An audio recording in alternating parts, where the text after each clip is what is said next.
Yes, I think we're live.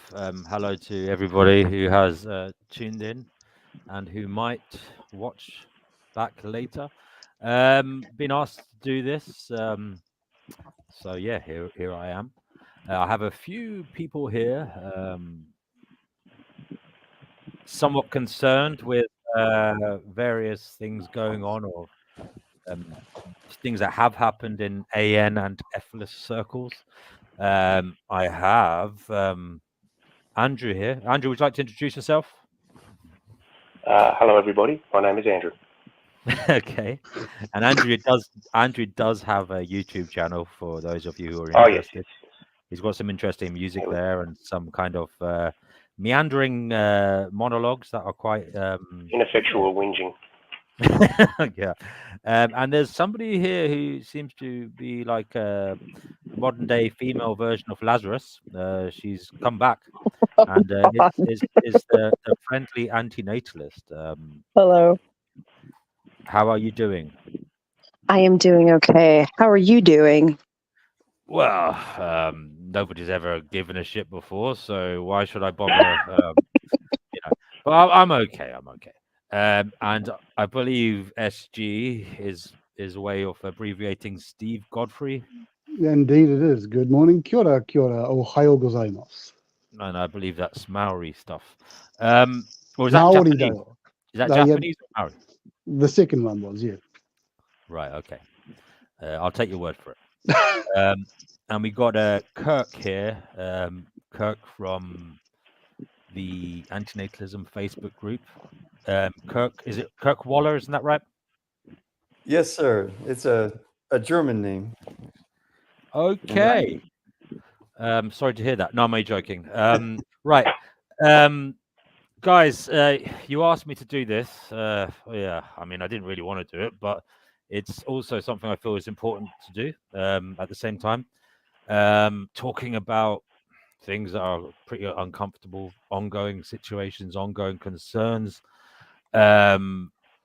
So you did mention to me during the little conversation we had before this, three kind of major issues that you'd like to talk about. I've written them down here on banners.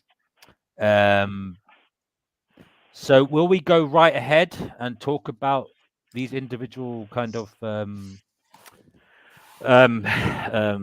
what will we call them, issues, or would you like to do kind of an introductory kind of message as to why you're here? No, let's just jump in. Let's just jump in. Okay, right. So first on the agenda, ongoing activity in Efilism and antinatalist circles.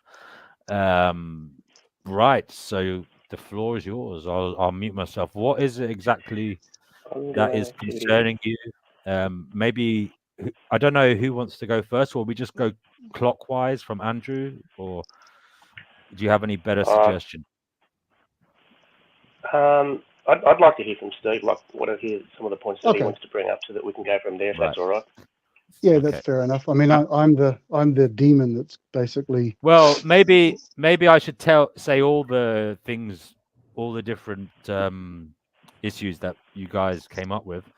There is also supposed CSAM advocacy. Okay, CSAM. I mean, you can look that up. The meaning of it is an abbreviation of something very unsavory, illegal, and terrible. And we also have mental health concerns in the kind of wider, community, if you want to call it that. So we'll go ahead then and talk about ongoing activity in Efilism and AN circles. Okay, so D&W, appreciate that you allowed us to use your channel for this.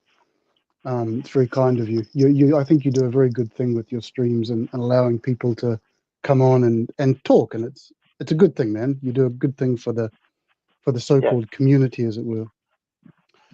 So yeah, I mean, I'll take responsibility for putting this together. So any complaints, throw them in my direction. I've already had the worst already, so I can cope with whatever anyone else has got. So basically, what my intention in organizing this group, the reason I organized this group was basically, I think there needs to be another group of voices, just to give an alternative point of view to a few of the things that have been going on. There are concerns. I think that's a fair way of putting it in terms of the direction that things are heading with what's being called the antinatalism activism side of things. There's the CSAM stuff we'll get into, and there's also the mental health stuff, which due to recent events has probably become a bit more of a priority to discuss, I think. If it's okay, I'd like to readjust the order and we talk about the mental health stuff first. I don't know if you can change that banner, DNW. I believe my IT skills are up to scratch, surprisingly. I'll do it now. There we go. You're a legend, son. So recently, as we all know, a young gentleman by the name of Brant Gill, he died, and it's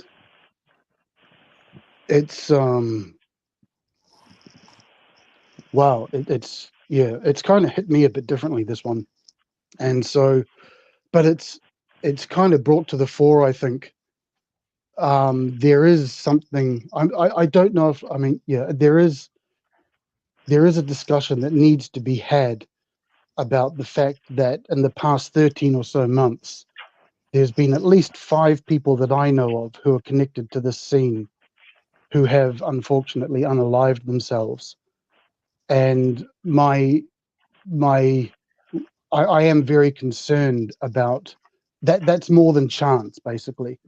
And I have a concern that people involved in this scene are pushing people towards doing this, whereas otherwise they may not be pushed so hard in that direction, or they may not consider it as strongly as they have done it, and as perhaps some people are doing.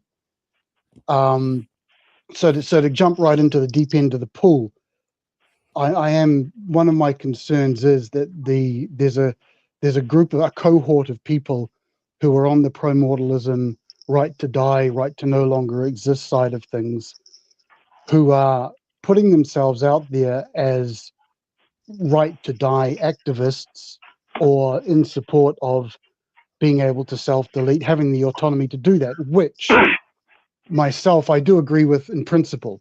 I believe in individual autonomy. It's one of my strongest principles. And I do agree with the idea that we should have the right to, move on as and when we see fit, as a general principle. However, 5 people that we know of in the last 13 months, that's a lot of people. And from what I've seen from screenshots of what's happening in groups, I get the impression it's not just places where people go to discuss unaliving, which I'm sure there are healthy conversations that happen. It's a double-edged sword. But I get the impression that there is pushing or momentum from people in leadership positions in those groups who are actually nudging people towards doing that thing. Have you got any of those screenshots?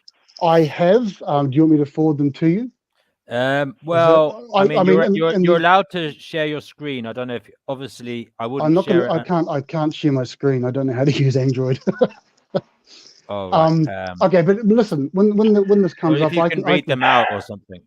Well, yeah, I mean, okay, so basically, I'll just name names. So Kevin Ryan, in his right to no longer exist group, did write a post saying that the group is not for pushing people in that particular direction. However, he did say, if you want to find out how to get the stuff to do it, send me a private message and I'll point you in the right direction. And we've all seen the rhetoric from these people. They are very much along the lines. It's very much along the lines of, this is actually a good thing to do. You have every right to do it. Yada yada yada. Again, which I agree. But we don't know who's in these groups.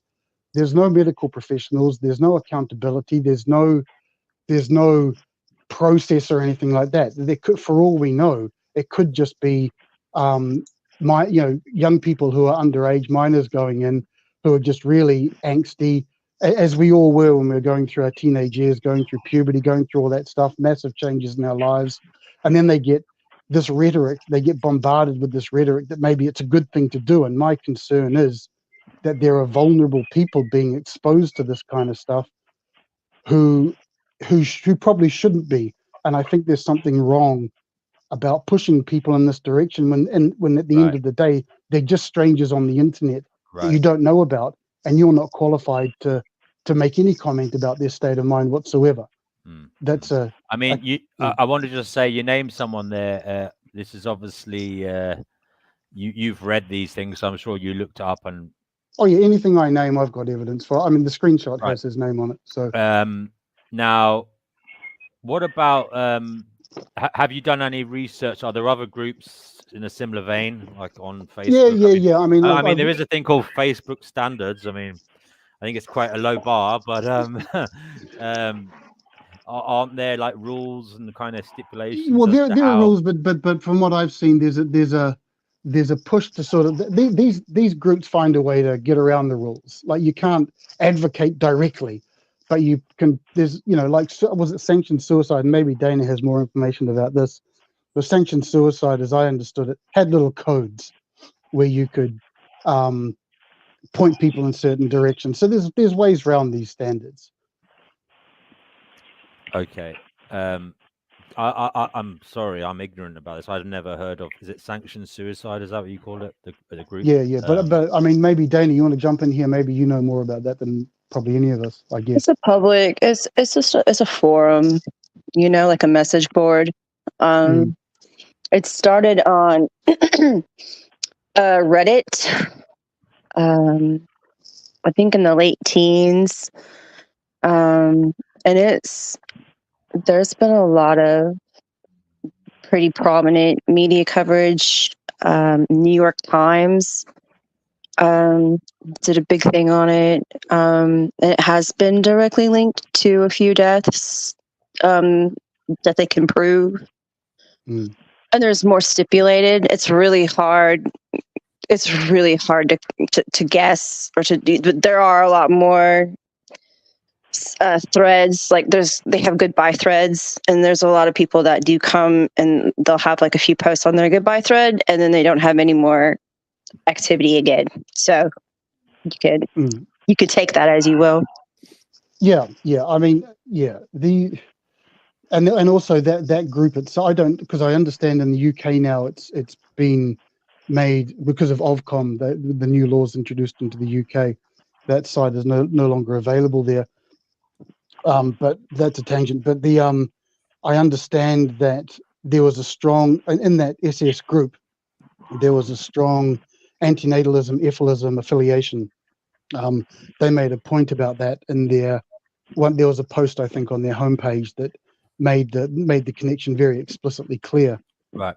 And if you feel just a question, if you feel so strongly about this group on Facebook, have you actually reported it yourself, or has anybody reported it? Because obviously Facebook would deal with it. Yes, there's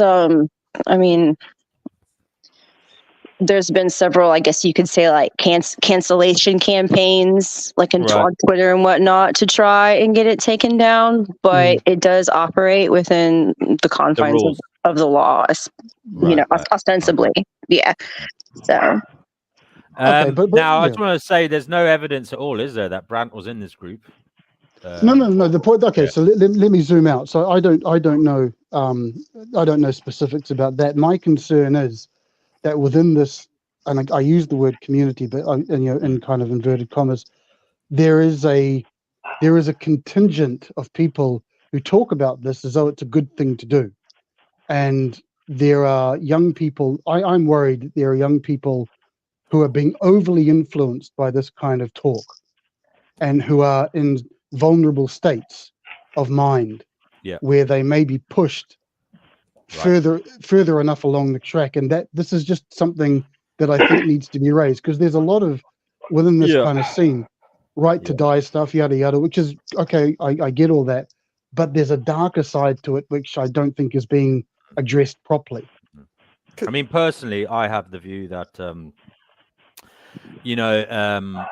it's a kind of tragedy if somebody kind of leaves this existence due to mental distress, and not necessarily like a physical illness. And call me Pollyanna, call me an idealist, but I'd like to think that there is a way of cheering people up, as a community, as a society.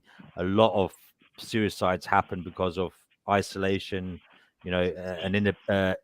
disconnection, ostracization, oppression, bullying, or whatever. So yeah, I think it's a crying shame when people take their lives due to mental illness such as depression, social anxiety, or some kind of trauma. I do think we should and can do better supporting others. And I do think, I honestly, call me a Pollyanna, but I really believe in a lot of cases it is a cry for help. Okay. Also, I believe in a lot of cases as well, some people would still be here if there was someone to hug them, to give them kind words and friendship and love. I do believe that. I've met people who've been very suicidal and threatening to do it, and the next day they're fine because they have friends who care. So I've seen anecdotal evidence of this. But having said all that, I understand if someone is in terrible physical pain and there isn't any hope. To me personally, that's euthanasia. That's a different thing. That's kind of what they call it. What euthanasia means, good death, doesn't it? It's like, well, what's the point? I don't think that euthanasia is necessarily the same thing as. No, that's what I'm saying. That's why I'm just giving the distinction. I'm saying I don't think that's necessarily. I don't view that in the same light. I think that's not a bad thing. It's not as tragic. Whereas I view suicide due to mental distress as very tragic. I view it as a complete tragic. So yeah, that's. Could I interject? Of course. Oh, okay. Please, yeah. Wait, so my point of view, the first division we need to make clear is that anyone that wants to associate unaliving, let's say, with antinatalism is conflating two different things. One is prevention and one is mitigation. And I think the first thing that needs to happen is we need to ensure, and I try and do this with pushback sometimes from people on the Facebook site, is make clear that antinatalism doesn't require this. It doesn't require a particular diet or religious practice or any kind of lifestyle beyond non-procreation. I mean, does that make sense? And so, yeah, that's that definition, I think, isn't it? Yeah, and I think so. I think if people under the guise of AN or Efilism, which I have a lot of issues with, want to kind of push this agenda or make it a part of antinatalism, that's a mistake right there. That's a problem, and I don't want to be associated with it. I have my own views on control of your life and what you can and can't do with it. I do think that mental states can be as bad or worse than physical states as far as deciding you just can't do it anymore or don't want to do it anymore. I don't think anyone's obligated except perhaps those with charges. For instance, children. If you have children, then you have an obligation to those children, I think. And so then you have to consider, do you do more or less harm by moving yourself out of their care? But beyond that, I think people should have a choice.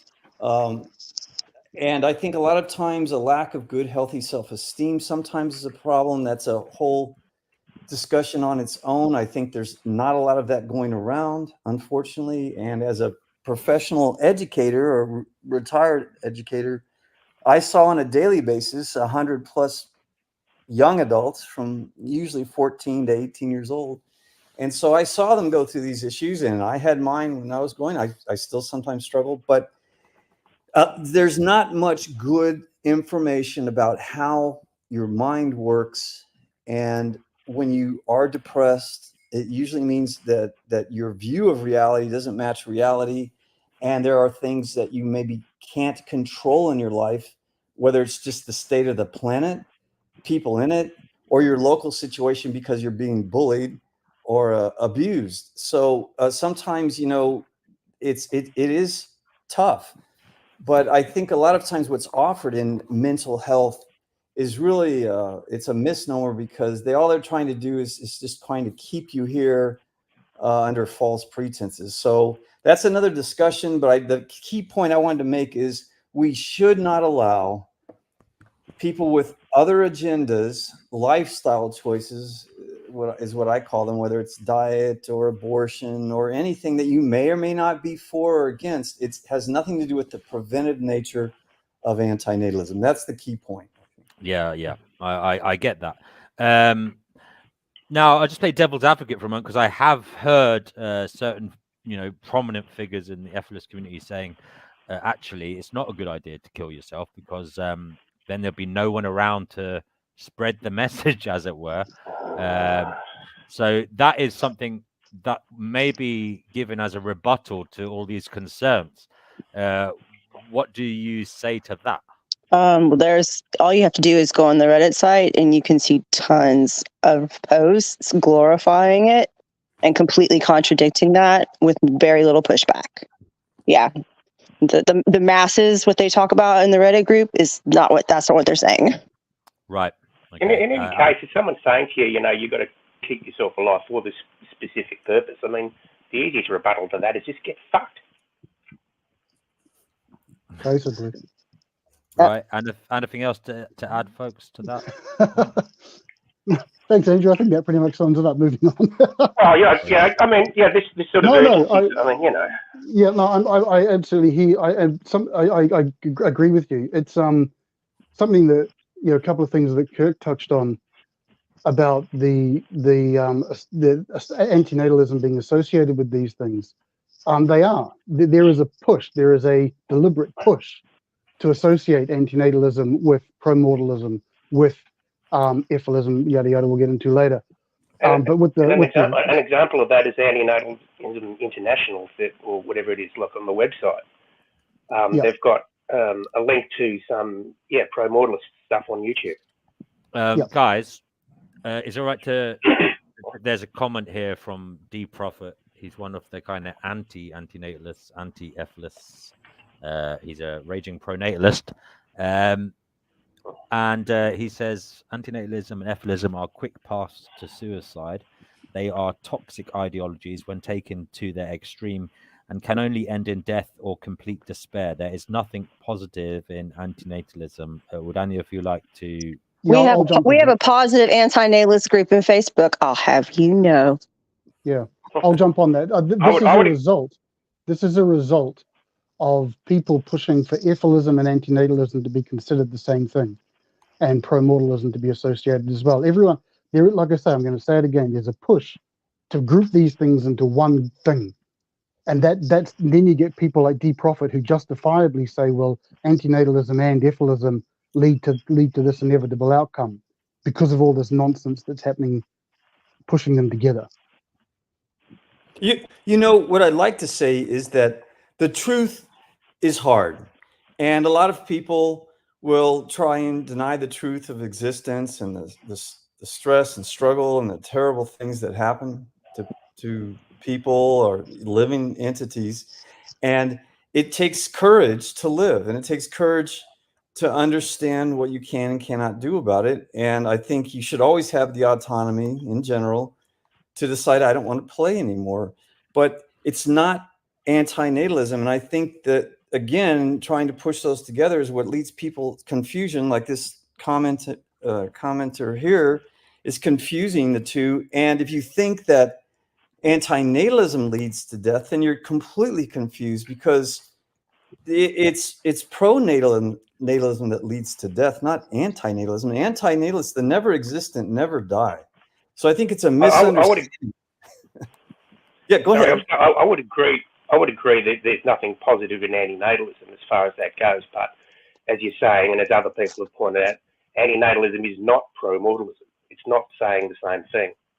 It's about prevention first and foremost, and pretty much that's it. So yeah, like any push to sort of conflate it with pro-mortalism or anything else is it's an error. Well, it's also dangerous. You know, given what we've seen, even aside from the with, you know, what antinatalism leads to, it's even aside from the antinatalism discussion, the fact is there are people with zero qualifications pushing minors in the direction of, here's how to do it, here's how you can access what you need to do it. I think that is something that needs, I mean, I don't know if there's anything that can be done, but I think it needs to be said in public that we can see what you're doing. Yeah, it needs to be recognized. Well, just one more from D Prophet, because he continues to erroneously conflate AN and Efilism. But anyway, he says ultimately they are the philosophies of men and women who have wholly given up on themselves and others. Why care to live when one has adopted the antinatalist worldview? It's antithetical. That's what he says. I would like to address this. Antithetical. I would like to go first. Do you mind?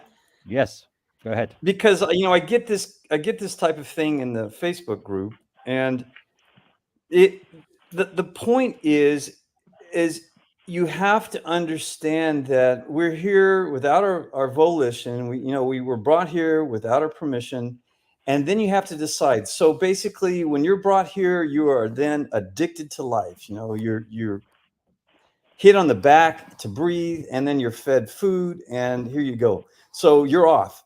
And so now you've been addicted to life, and you have to decide how to manage your addiction. Some people, you know, will go cold turkey. Some people will manage it in different ways. But if you understand this, it's not, you haven't given up on life, because you have to understand, and I see people all the time that think there's a reason that people exist. And if you have a religious view or some other natalistic indoctrination that makes you think that you're here to help people or you're here to do something, then it's all nonsensical, because you're not here to do anything. If there were no one here, there's nothing to be done. So nothing goes undone if let's say humans don't exist. There's nothing that needs to be done outside of our own existence. So you almost have to take a mathematical view of this and understand that only the existent have needs and problems and desires.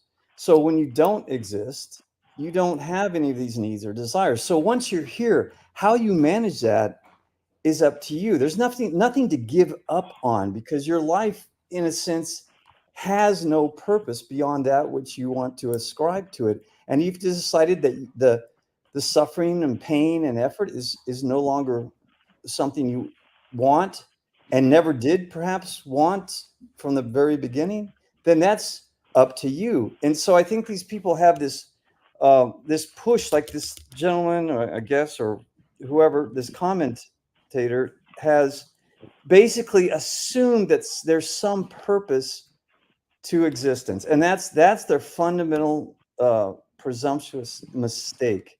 You can't give up on something that isn't there. And so trying to deal with these people who just can't step back far enough to look at the picture with a clean sheet analysis and say, what is it that people do? What is it that humans do that's worth doing? And the answer is there's nothing they need to do. They just choose to do things since they're here. And to me, that's the most important point. So these kind of arguments I see all the time, and it's you're a quitter, you're giving up, et cetera, et cetera, et cetera. And it's just not about what antinatalism is saying, don't put someone in the position of having to make these hard decisions about life. Just avoid playing the game entirely. You can do something for your non-existent son or daughter by not bringing them into the situation. And that's the key. And that's the basis of antinatalism. It's not about trying to mitigate or deal with life once you have it. Okay. Anybody else care to in add any case, it looks to me like, D Prophet's sort of just making statements here. You know, I don't think there's really much. I don't think it's necessary to answer, saying, "Oh yes, let's we are save here that for till the end. something," Yeah, let's can I? say- Yeah, Let's do sorry. questions at the end. Yeah, okay. Fair enough. We'll do questions at the end, and anybody, I might give room for people to pop on at the end as well if they want. Yeah, well, yeah, as we just, but otherwise the flow just gets mixed up. Yeah. That was kind of we've moved away. derailing. That was kind of derailing the mental health concerns here. I mean, let's say just basically, if I could bring it back, and I would really like to hear more from Andrew and Dana on this, but just to bring it back, regardless of all the philosophy, etc., I think there is a problem that, again, I'm just going to repeat myself. What can be done, I don't know, because people are determined to push whatever they're going to push. But there is a problem that needs to be spotlighted and said, hey, I don't think this is a good idea for people to be advising strangers on the internet to who are already in very vulnerable positions, that because they join these groups and they enter into these discussions because they're already vulnerable, and then to nudge them along in a certain direction. I am very much against that. I'll just put it at, that's what I'll say there. Well, Steve, Yeah, can and I I think, ask you a question? Okay. Well, okay, if I could just ask a quick question to you. Why do you feel that it's the purview of antinatalists to address this? Yeah, that's a good question. I Because don't know if it is. antinatalism is used as a ground, as a place to find people, like a recruiting ground. That's why. Because people have latched themselves onto antinatalism like parasites. Yeah. To find vulnerable people. The issue has come up. It's clearly an antinatalism thing. It's and as much as I agree with you that technically speaking it's not, but actually in reality that's what it has become. Like I've seen pictures of, the right to no longer exist people out there holding antinatalism signs next to right to die signs. There's a deliberate push to join these things together. And that's what needs to stop. That's what needs to stop.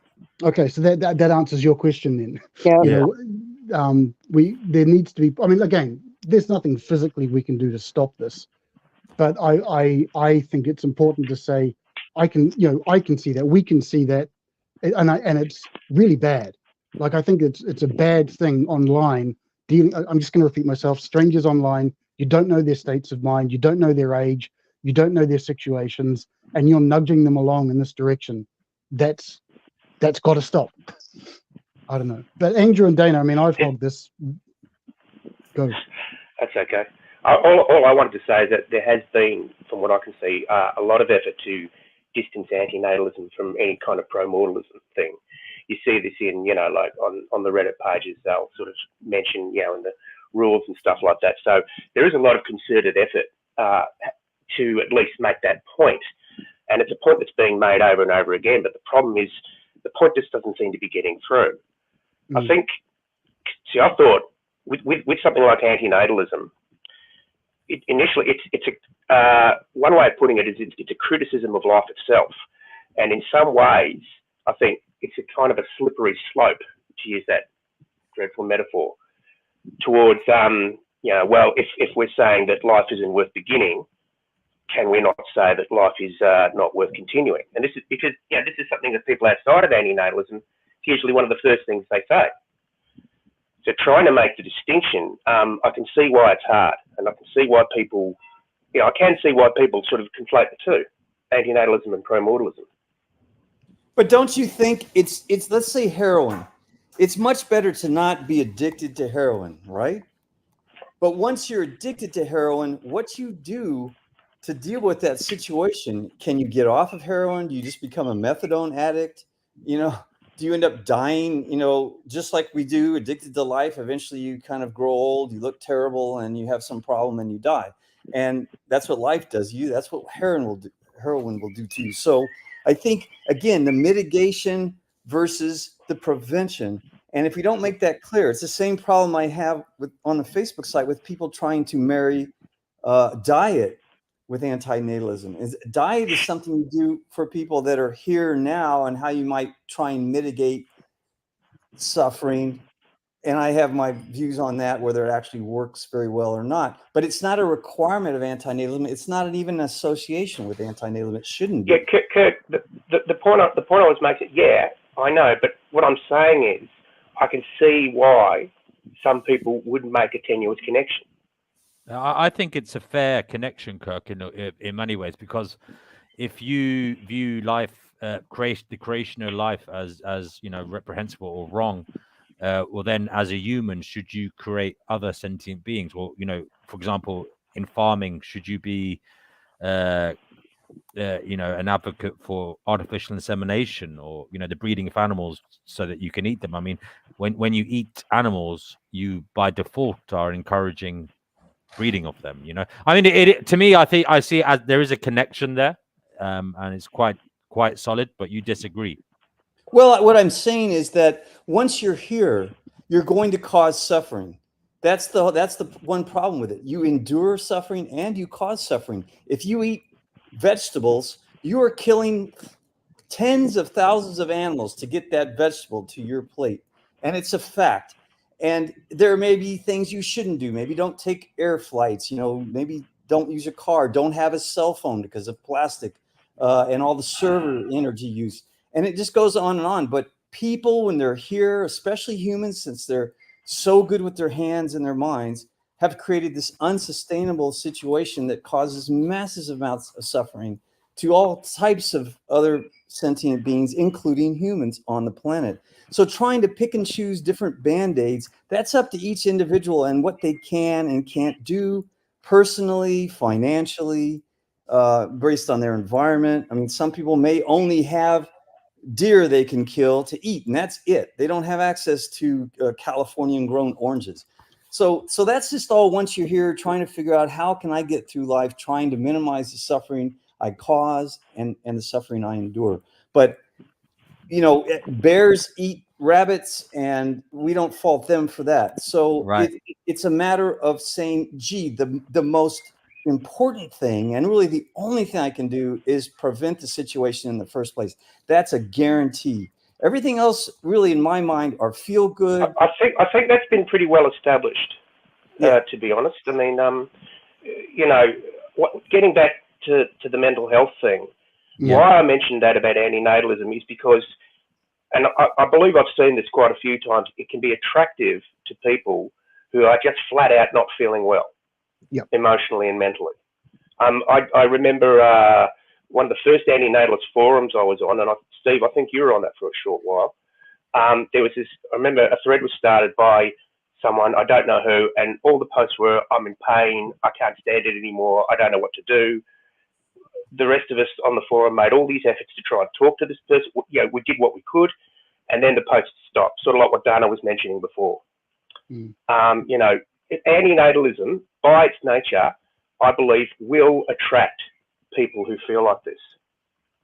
And I think this is an important, that you bang on the money, and that to me leads into the point that there are people who are advising those vulnerable people where to get stuff to get the job done. That's what I'm driving at with this. Exactly. So instead of making the distinction that Kirk's talking about, they're just going past that, and as you say, pushing people. But they've got no qualifications. There's no system in place. There's no accountability. You don't know who you're talking to on the internet. You have no idea who the people are. And straight up, they don't have the right to do that too. They don't have the right. Right. What about though? If you take the view that nothing exists, no idea exists in isolation, that if you're going to talk about AN, there's clearly going to be people with other interests, other outlooks in other areas of life. And it just so happens that when they're talking about AN, you might get a type of person who has views in another kind of arena, as it were. And sometimes they're, highly correlated with other people in the community. That's fine. That's all good and well. But again, I'll just say it again. That's fine, and I agree with you, and we all accept that this is associated with other ideas. Fine, and there's a certain maybe mindset which people with a certain mindset are going to be more typically attracted to these ideas than people who don't have that mindset. But when people start putting themselves in positions and making groups and putting themselves out there as basically suppliers of the way out, and encouraging people to go in that direction, that has to be pointed out. Yeah, go. Can I Pointed out say and condemned, something? yes. Go for it. It feels like if I was in a group and somebody in my group that I had talked to, that I had spent time with, that I had grown a relationship with, if somebody in their group unalived themselves on my watch, I would feel like I had failed in some way. I would feel like it was in part a failure of leadership. That's the kind of responsibility that a real leader takes for the people in their group. Thanks to the word responsibility, that's what's needed. Yeah. Yes. Yep. And we need to stop looking at this as some kind of, it's a failure. It's a bad thing. It's a negative thing. Yep. And the people in these groups, especially the people leading these groups, don't seem to portray it as such. And if anybody dares say so, they're going to get kicked out and blocked, because there's no room for discussion there. There's no room for discussion or debate, and that in and of itself is also toxic. Yep. And the echo chamber that these little groups create is also inherently toxic. And the fact that they engage in that behavior and don't seem to acknowledge it or the potential for it to be toxic in any capacity in and of itself is very alarming. That's it. And we have no way of knowing who's a minor and who's not. And Discord is notorious for grooming. Minors. Yes. It's notorious for that. And there are groups, there are AN groups on that. And we do need to talk about the slippery slope, where it seems to start with antinatalists and then leads towards incels and leads towards doomerism and black pillars and people who, that's what it's called, and there is a correlation there. And that's also a failure of leadership, in my opinion. I think there's a real failure with people to actually speak directly against negative things in the community. There's a real the conversations of confronting these bad things head on just seems to be absent. Why do you think? I mean, there's also a culture of argument too. I mean, like you mentioned the Reddit pages. Anyone who comes on and says something like, "Oh, I've just got a question," right? That can be pilloried. I mean, right. I'm pretty much very pessimistic about everything everything in general, but I don't see any solution really to any of these qualms. Only, I think it's worth pointing out, though. It's worth pointing out. Probably right. The solutions lie in the frameworks being used. For example, Facebook awareness. Awareness counts for something. The solutions lie, I believe, in the governance of by Reddit, Facebook, or wherever these forums are. It's their guidelines. Well, Dana mentioned responsibility. I mean, that's something that's got to be taken on by so-called leadership. But I mean, yes, as we've seen, at least with the Reddit stuff, it's absent, absolutely absent. Right. You know what? One thing my experience has been, for instance, as a professional martial arts instructor over 40 years, you get all kinds of people that come knocking on your door. And as the instructor, as the head of the school, you have to ferret out those who are a bit on the nutty side, ones who have a misunderstanding of what martial arts should be. And constantly, you'll have people that will artificially promote themselves as part of a particular group or style, and just be spreading complete ignorance about what they can do and what martial arts is and isn't. And it's a constant problem in martial arts because it's not governed by the state. There are no official licenses. It's all self-governing. And I think the AN community and these other communities are similar in that you don't have to apply for an AN license or an Efilism license or anything like that. So it falls to each individual to make sure that at least they are doing their part to set people straight about what something is and isn't, and then decide whether they want to continue their relationship with them, whether as an instructor or as a co-member, or even just someone who talks about it and promotes a particular idea. So I think it's just sort of a grassroots situation, unless you want to have a top-down situation, which I personally don't really want. I don't want the government to get involved with antinatalism necessarily. I don't expect that. No. The way things are going. You're talking about responsibility again, and you're absolutely right. Yeah. Okay. Just that, Anything else, guys? It's Steve's been saying, you know. Like, sorry. No, just in terms of this topic, mental health concerns, aside from, you know, I have one more concern. We need to stop like vilifying and all the quote unquote Pollyannaisms. You know, that's really shutting down people. And it seems like it's our own toxic behavior. And I'm not going to say toxic positivity doesn't exist. Of course it does. But again, it just seems like whenever a group is shutting down debate or conversation of any sort, that's a red flag. And people need to be aware of this. Name calling, you mean? I mean, I even said it in this conversation tonight. I think I said, call me Pollyanna if you want, because it is a kind of thing online. Like if you... But it's an easy way to shut people down. It's an easy way to stop people from talking about things that, you know, or maybe seen as, or maybe let's just be frank, they're just more uncomfortable for antinatalists to talk about because it's going against the grain. It's going against the doom and gloom. Yeah. And when people, that's a real problem when people get shut down. I think we can accept that life is full of suffering, but also, I think we should try to thrive within that as individuals as best we can and help each other to do that. You know, I think that's the kind of benevolent thing to encourage. You know, because it can be extremely terrible here. I do want to just jump in on something here because I feel it hasn't been. The point is just not being made strongly enough. There may, in fact, be civil and criminal repercussions for people handing out this stuff and for pointing people in the direction of where to go. I just want to make that really fucking clear. I mean, I've been really guarded in my comments, but I'm really fucking furious about it. And there may, in fact, be serious legal repercussions for people who are actively nudging people in these directions. I'm just going to say that and let that, you know, lie where it falls. It's not a fucking game. It's a shame that more people aren't ashamed about it, frankly. Yeah, I think the way you spoke about it was the best in this little part of the conversation, Dana. You really hit the nail on the head.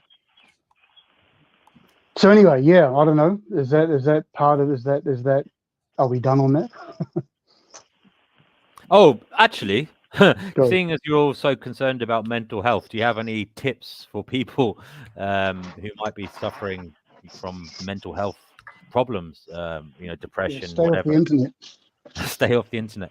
Andrew, go around. It depends. It depends very much because like depression is a bit of an umbrella term. Now, some people are, you know, worse with it than others. I mean, I've found, and I've read this, and I think it's been, you know, shown like physical activity of some kind. You know, even if you just go for a walk around the block or something like that. Because for some reason, physical activity it seems to change the way you think. Like if you're just sitting there ruminating, as opposed to sort of getting up and, you know, sort of changes the way you think. That's just a tip I throw out there. It gets your hormones, your feel good endorphins, you know, circulating. Yeah, it pumps the blood. Yeah. You know, I would say, as a professional athlete and educator and engineer, that my experience when I was younger with depression, even though I did have access to the country and animals and time alone in the woods and doing chores in Texas here, you're chopping wood and hunting and caring for animals and planting things, and all those things helped me. But I saw also that I needed even more than that. And that's when I started my martial arts journey. I started triathlon training. And I saw that it was necessary to strive and struggle and fail and have that controlled failure and then overcoming that to build authentic self-esteem. And once you know what you can and cannot do, having a clear view of where you stand, what your abilities are, what you want to work on, can really, really help with depression, because depression is sort of this helpless state where you don't feel you can change anything. You can't think clearly. You can't get out of bed. And I think that good monitored physical activity is definitely a plus. And I think there's at least one good treatise on healthy self-esteem written in the 60s. If anyone's interested, they can write me, that I think is an excellent book on understanding how your mind works. And I think just like with physical activity, not that many people actually work and train their bodies to become athletes.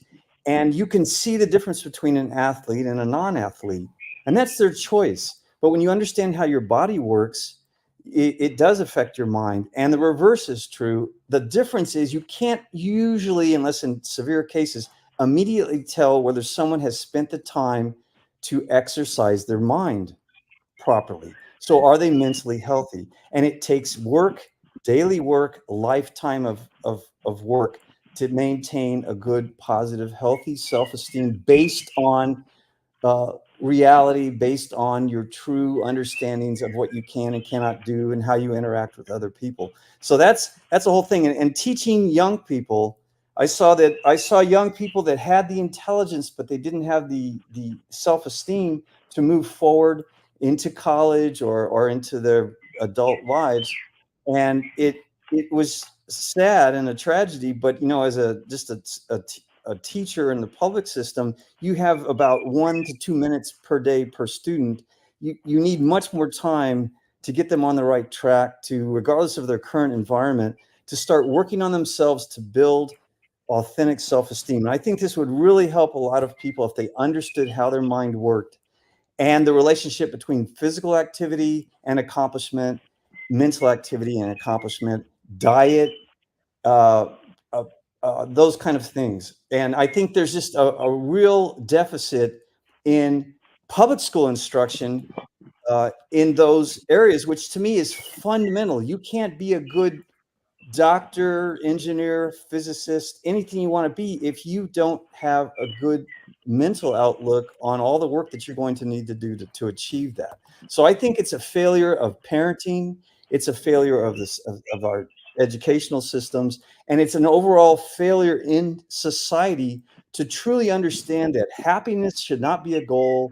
Consumerism will never make you feel good about yourself. It's only trying and failing, and trying and succeeding. And that's how you build healthy self-esteem.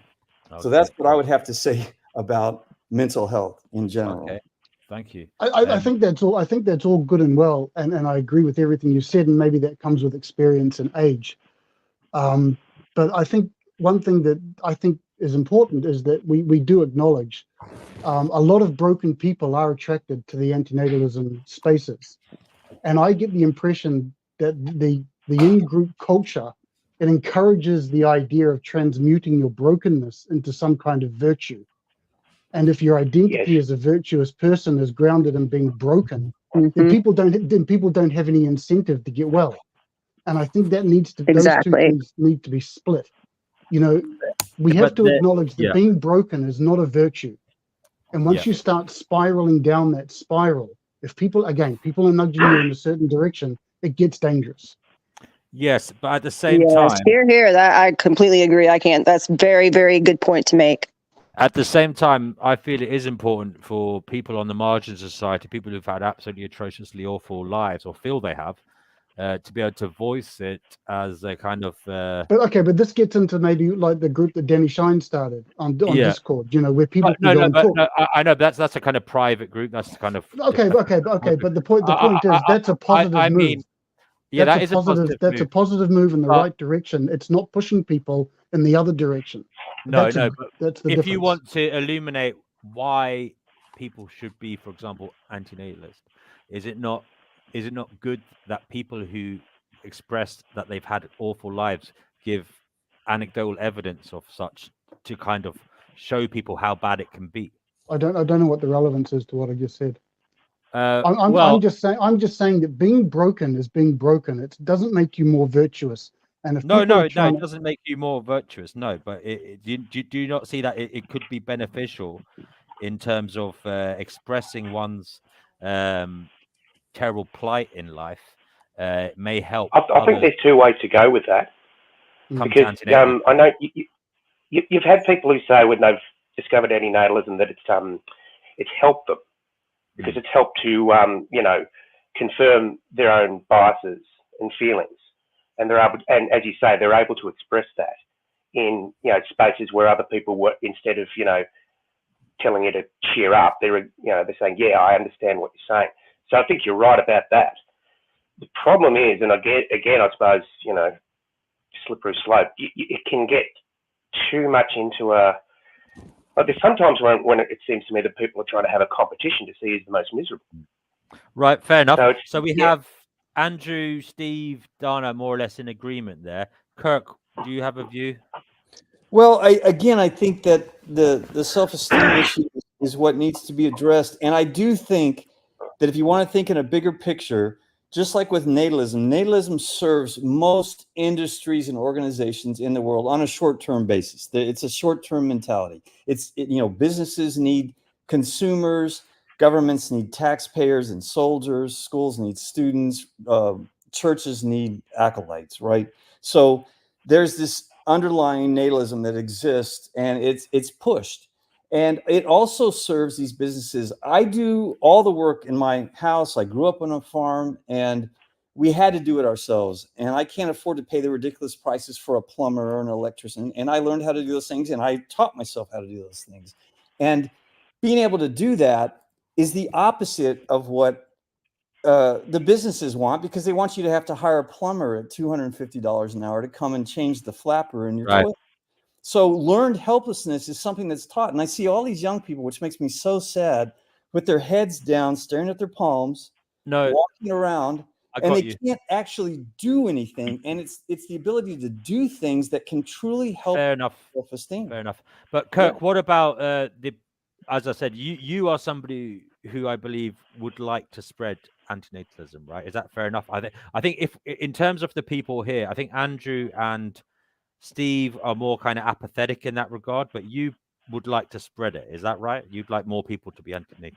I would like to raise awareness and normalize antinatalism so that it's not something you have to hide when you're in school or work. Do you see it as beneficial for people to talk about how terrible their life is? Do you think that could be potentially beneficial in your aim or your want of people knowing about antinatalism? I wouldn't emphasize that, because I think you have to go to a deeper understanding of prevention and just say, because there is a risk to a person without consent that they may have a terrible life. I have a relative who's mentally challenged. I've had other relatives that have removed themselves from life. And I've suffered through terrible pains. There's people that have cancer. All kinds of things can happen to you. And to put someone at risk like that, I don't think it takes much imagination for people who happen to have incredible lives, if they want to be aware of how much suffering, unasked for suffering, unnecessary suffering exists in the world. So I don't think you have to emphasize that at all. You just have to say you are putting your son or daughter at risk by putting. All right, guys. All right, thank you for that. Guys, are we ready to move on? Or I have a couple of actual suggestions, just like practical sense suggestions for mental health. Yep. So a lot of you guys, not you necessarily specifically, though y'all do spend some time on it, y'all need to stop spending hours and hours a day online talking about this shit. People on Reddit boards, there's no reason for y'all to be on an AN board for more than half an hour a day. There's really not, especially because this is not a complicated subject. It's not a complex philosophy. And after a while, you're kind of just going in circles. And, talking on that whole thing about like a virtue of being broken, misery loves company. And just because somebody else is an antinatalist does not mean they're a good person. I see a lot of people on these boards just opening up wholly to other ANs just for the simple virtue of the fact that they are antinatalist. And that's no way to judge someone. And this trauma dumping, which is basically what we're talking about here, we need to talk about it. And it's not always an appropriate venue to trauma dump. Yes, sometimes it is good to talk about it, but it's not good to ruminate on it and to get in that downward spiral that you can't get out of when it becomes your life. And when that happens, then you become somebody like Jun Wang, who became obsessed, and he got down into a deep, dark spiral that he couldn't get out of. And part of that deep, dark spiral was facilitated by talking about this shit endlessly and endlessly online. When I hate to say it, but to go outside in the proverbial touching of grass. Yeah. There needs to be a balance. This is dark, heavy subject matter. Take a break. Take a break. Don't do this shit every day. Balance it out with something positive. Balance it out with something lighthearted or funny. Don't be in this deep, dark shit all day, every day, because some of y'all people are. It's almost like you'll kind of get addicted to it sometimes. You definitely took a break, Dana. How did it go for you? I've been telling people that for years. And that's one of the reasons why I'm still here and I can still talk about this shit, because I do take breaks. It's imperative to take breaks to maintain good mental health, functioning mental health, basic ordered thinking, balancing all things, right? Balancing all things. And this is not something that people need to be talking about every day, all day. This sounds to me like getting close to the subject of antinatalism as people taking it on as a persona, like an identity. Yes. People calling themselves antinatalists with a capital A. And, what you're saying, Dana, it sounds to me like stuff that I've thought about when you say, okay, I agree with antinatalism. It doesn't have to be you. It can just be one thing that you happen to agree with. And of course, you can talk about it or not, as the case may be, but you don't have to make it your life. So, it sounds to me like what you say when people who do that stuff, because it is effing dark, and the more you stay with it, you can't win them all, Dana. Apparently, you're scaring somebody. So I am a little scary. It's true. Right. So, are we ready to move on? Yeah, let's done. Yep. Okay. Right. Where were we? So, what did you want to talk about next, people? I think number 2 was the activism stuff. But yeah, I mean, flow, go, whatever. Is it the CSAM and then the activism? No, leave that to last. I think All right. Well, we'll go to this. I mean, we've already broached some of the stuff, but ongoing activity in AN circles, right? The floor is speak if you want to. There you go. Well, yeah. I mean, I think like this thing of adopting antinatalism as your life, okay, and then it becomes a question of, well, what am I going to do with it? And so people start thinking in terms of this so-called activism.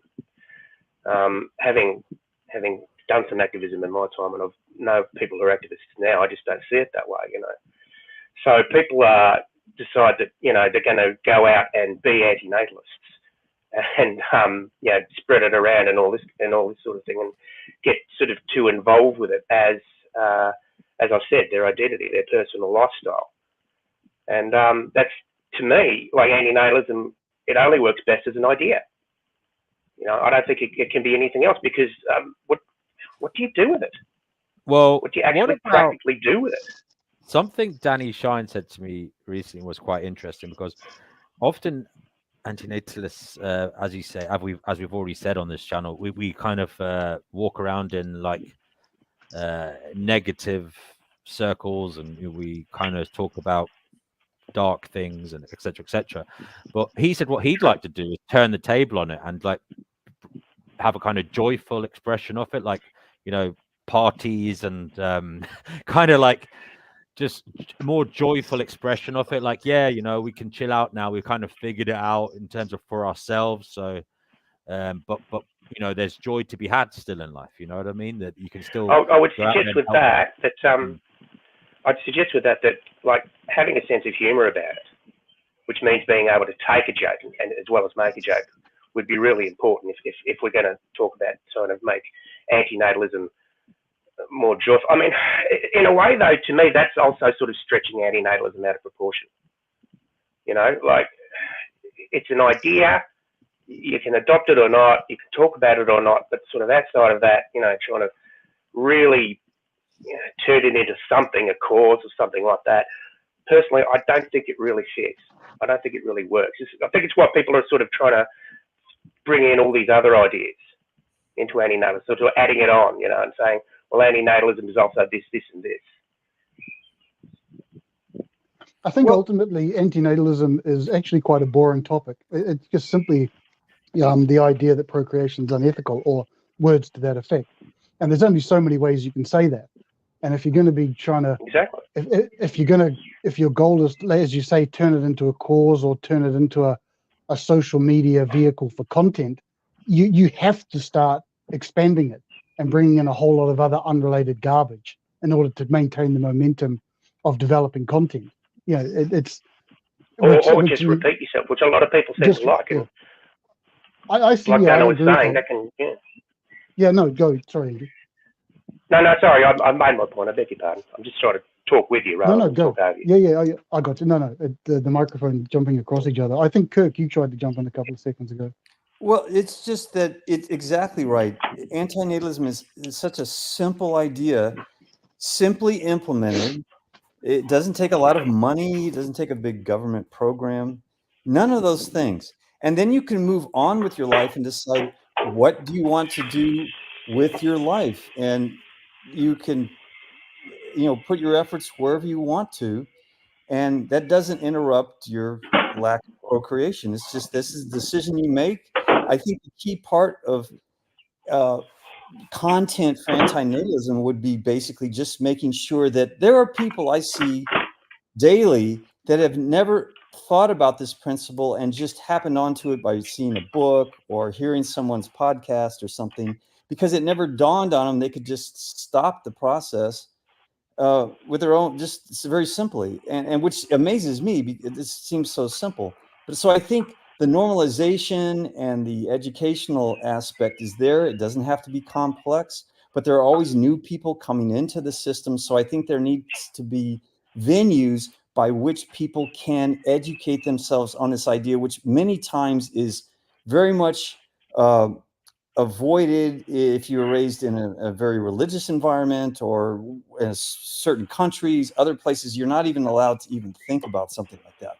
And so I think that's the key to me, is just making sure people know about it when they're young, and then they can evaluate it for what it is and make a decision about their procreative activities in their lives, and then move on to do what they want to do with their life. Yeah, I mean, I'd like to start something about that though. Is it absolutely necessary to spread antinatalism?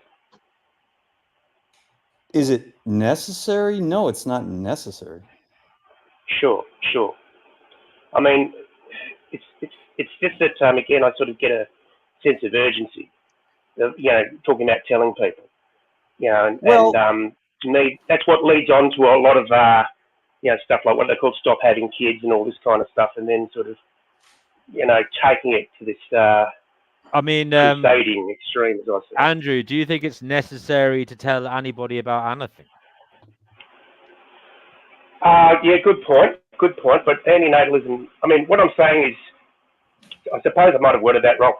If you think that it's necessary to tell people about antinatalism, you're going to run into the limitations of that. And, you're going to have to, I mean, like Kurt mentioned before, there's places in the world where, you can't even be an atheist or anything like that. You run into danger,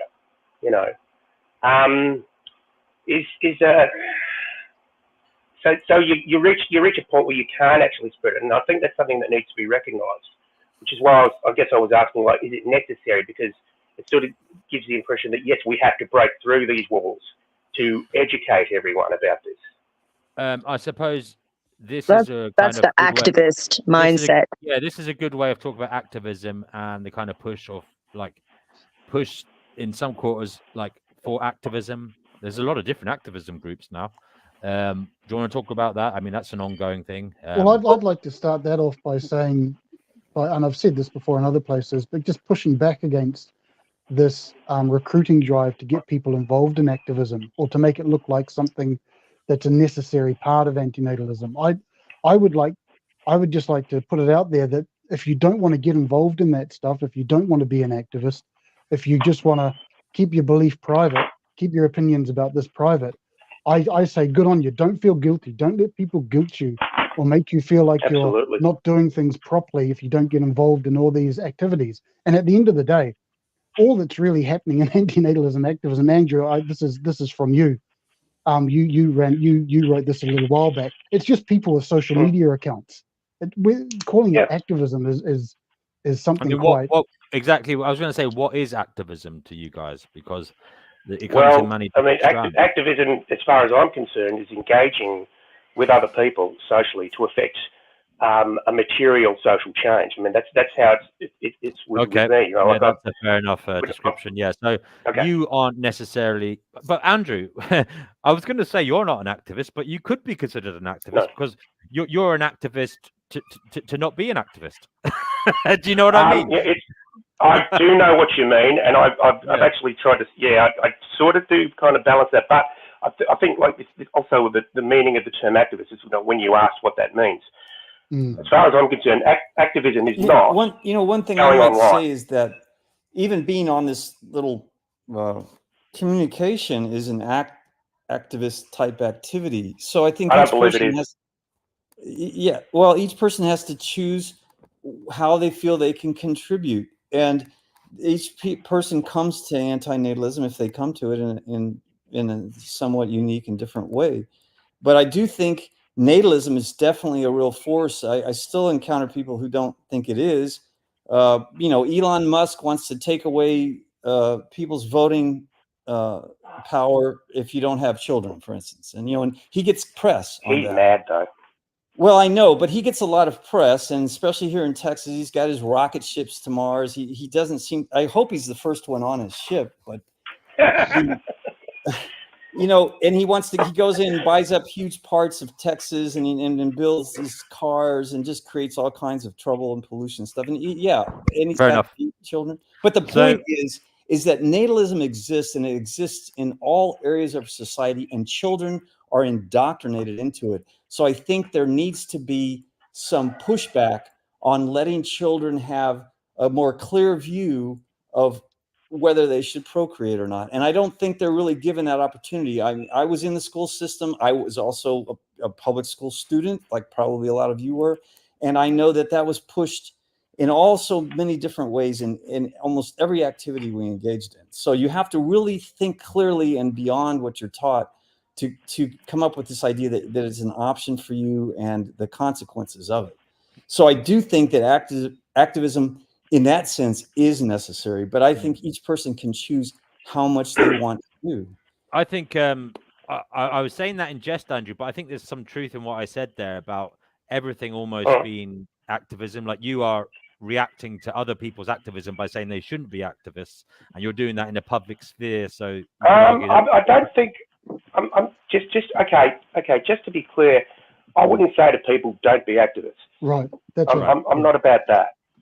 I'm just sort of making the point of taking what, as I said before, taking an idea which is just basically an idea and has only so much implication in the world, and trying to sort of stretch that out into. It's not compulsory. You're saying it's not a prerequisite. As Steve said, people should not have to feel that when they get involved in antinatalism and they see all this stuff, stop having kids, and they think that that's what it is. Right. It doesn't have to be that. Do you see it as a negative? I mean, take that issue away, okay? Say it's not a compulsory requirement, but what about activism as a standalone issue? Do you see that as positive or negative? Me? I'm biased. Okay. Well, I mean, I'll just say I've got to admit I'm biased. I went through a period of activism, got out of that, had a bit of burnt out on it, had a bit of an anti-honeymoon thing about it. And these days I'm very cynical. So that's where I'm coming from. So I'm probably coming from a very, very biased position about it. Okay. Donna? In my experience, what I have observed, especially online and even on like left broadcasts, say like Sam Cedar or Pac-Man or somebody like that, antinatalist to them is a cringy term. Like there has been no good real publicity. It seems like, public perception matters, and it seems like everything that we get noticed for is the wrong thing. So now, even in leftist circles that even are thought of to be like extreme and far left are like, oh God, antinatalists. So if I look at that, if I am to be the judge of how people react to it and whether or not they have a positive or a negative impression, I would have to say overall activism has been a negative. Fair enough. Steve? Yeah. Similar to what Andrew may have said, I, as some people may know, I was one of these evangelical Baptist Christians during my teens and early 20s, and I did the whole outreach thing. I've done it all, and it just has zero impact at the end of the day. It just makes the in-group feel good about doing something. It's an activity that you kind of high-five each other and backslap each other. With regard, so I don't think any of that actually, works. I just don't think it for the effort you put in. But I'm going to add something else. Most of the like everyone in my real life knows where I stand on this issue. It's not a secret. But what I've noticed is, and I mean that professionally, and I mean I've just never had a problem talking about it. Going drinking with people, talking with people, but it's because I already had relationships with these people, and it was just something that kind of eased into the conversation naturally. And so, and I'm not saying this. I'm not putting this out as a standard. I'm just saying that this is what's happened to me. That I already had good relationships with people who knew me, and it was a very easy, non-confrontational discussion to have. And I don't view people as potential converts. Which I did as a Christian. I just view people as people, and you have conversations with people, and whatever the results of those conversations are, that's what the results are. But see people. Don't see people as people that are potentially that you can get on side and get in the team. Just form relationships with people. Kirk? That's what I'll say to that. What I would say, what I think is lacking, at least in the United States, I've traveled a lot of the world, and I think it's probably true for all humans, is there is a real lack of good critical thinking skills. And those are taught. They're not really natural. And I think that has to begin when you're very young. And okay, but sorry, Kirk, brother. Yeah. The question is, do you think activism is good or bad? Specifically, AN activism. Do you think it's a good or bad thing to do? I think awareness needs to be raised, and people need to understand what it is and how it affects their life and others. And a lot of people don't even have access to the idea yet. Okay, I don't think you can convert people necessarily, but I think if they have good critical thinking skills, which a lot of people don't have, they can arrive at this on their own. I see. So that's why you were talking about critical thinking. Sorry, exactly. Sorry. All right. Moving on then. Anything else in this area that you'd like to discuss? Ongoing activity in Efilism and AN circles. If you don't mind, I would just like to raise the issue of this whole effective altruism and all that kind of stuff coming in. Listen, effective altruism, from what I've read about it, it seems to be just a system or an idea where you put your money into the most beneficial or effective charities or whatever it is. Don't give money to charities. But the way that I've seen that these charities are picked, especially on the antinatalist advocacy site, I don't know what the criteria are. How do they know they're effective? People are struggling financially these days, so please don't be suckered into giving your money to these charities. That's one thing I'd like to say. This whole effective altruism seems to be a very force-fed kind of fit, which I don't think kind of works. And then there's the other thing where we're seeing here, where like I said earlier, antinatalism itself is there's the constraints come very quickly. It's just a very simple point, and so you start bringing all this other stuff in, and now we're at the point where people are advocating in favor of pronatalism, in favor of human procreation, in order to save the wild animals, and they're trying to bring that under the antinatalism umbrella. That's just nuts. It's just insanity to me. And so, well, I mean, yeah, that's a weird one, though. I think I know what you're referring to, but I believe that if like Lawrence said that in one throwaway comment, I mean, he hasn't said it since, has he? And it's not something. Oh no, it's a pattern of comments. It's a pattern of comments. He's committed to this idea where it's not just one throwaway comment. These are deliberate things that he's been mulling on. There seems to be just this lack of capacity to understand, or maybe it's acceptance. It's just such a limited idea, and maybe activists get bored with that really quickly. It's just, antinatalism is not wild animal activism. It's not. It's not. Again, don't be suckered into this. Don't feel guilty that, oh my God, I don't have compassion for all the animals. And again, that probably moves into the next subject. But when it comes to turning it into an animal activist idea, it just turns into from farce to tragedy, or tragedy to farce. I don't know. It just becomes ridiculous. Yeah, Steve, I would agree with you completely. But the one thing that everyone does know here, and I hope that anyone listening would understand, is that humans are the root of so many of these issues, from the breeding of animals to the consumption of them, from taking away their habitat. All those things come from human activity. So if you go to the root of the problem, humans, and you move to diminish their numbers on this planet, then you are acting on the most fundamental thing you can act on. It's the most productive thing you can do, is not bring another person in to have to go and cause all that suffering. So I think it's in some ways very activist and very effective activism to not procreate. Fair enough.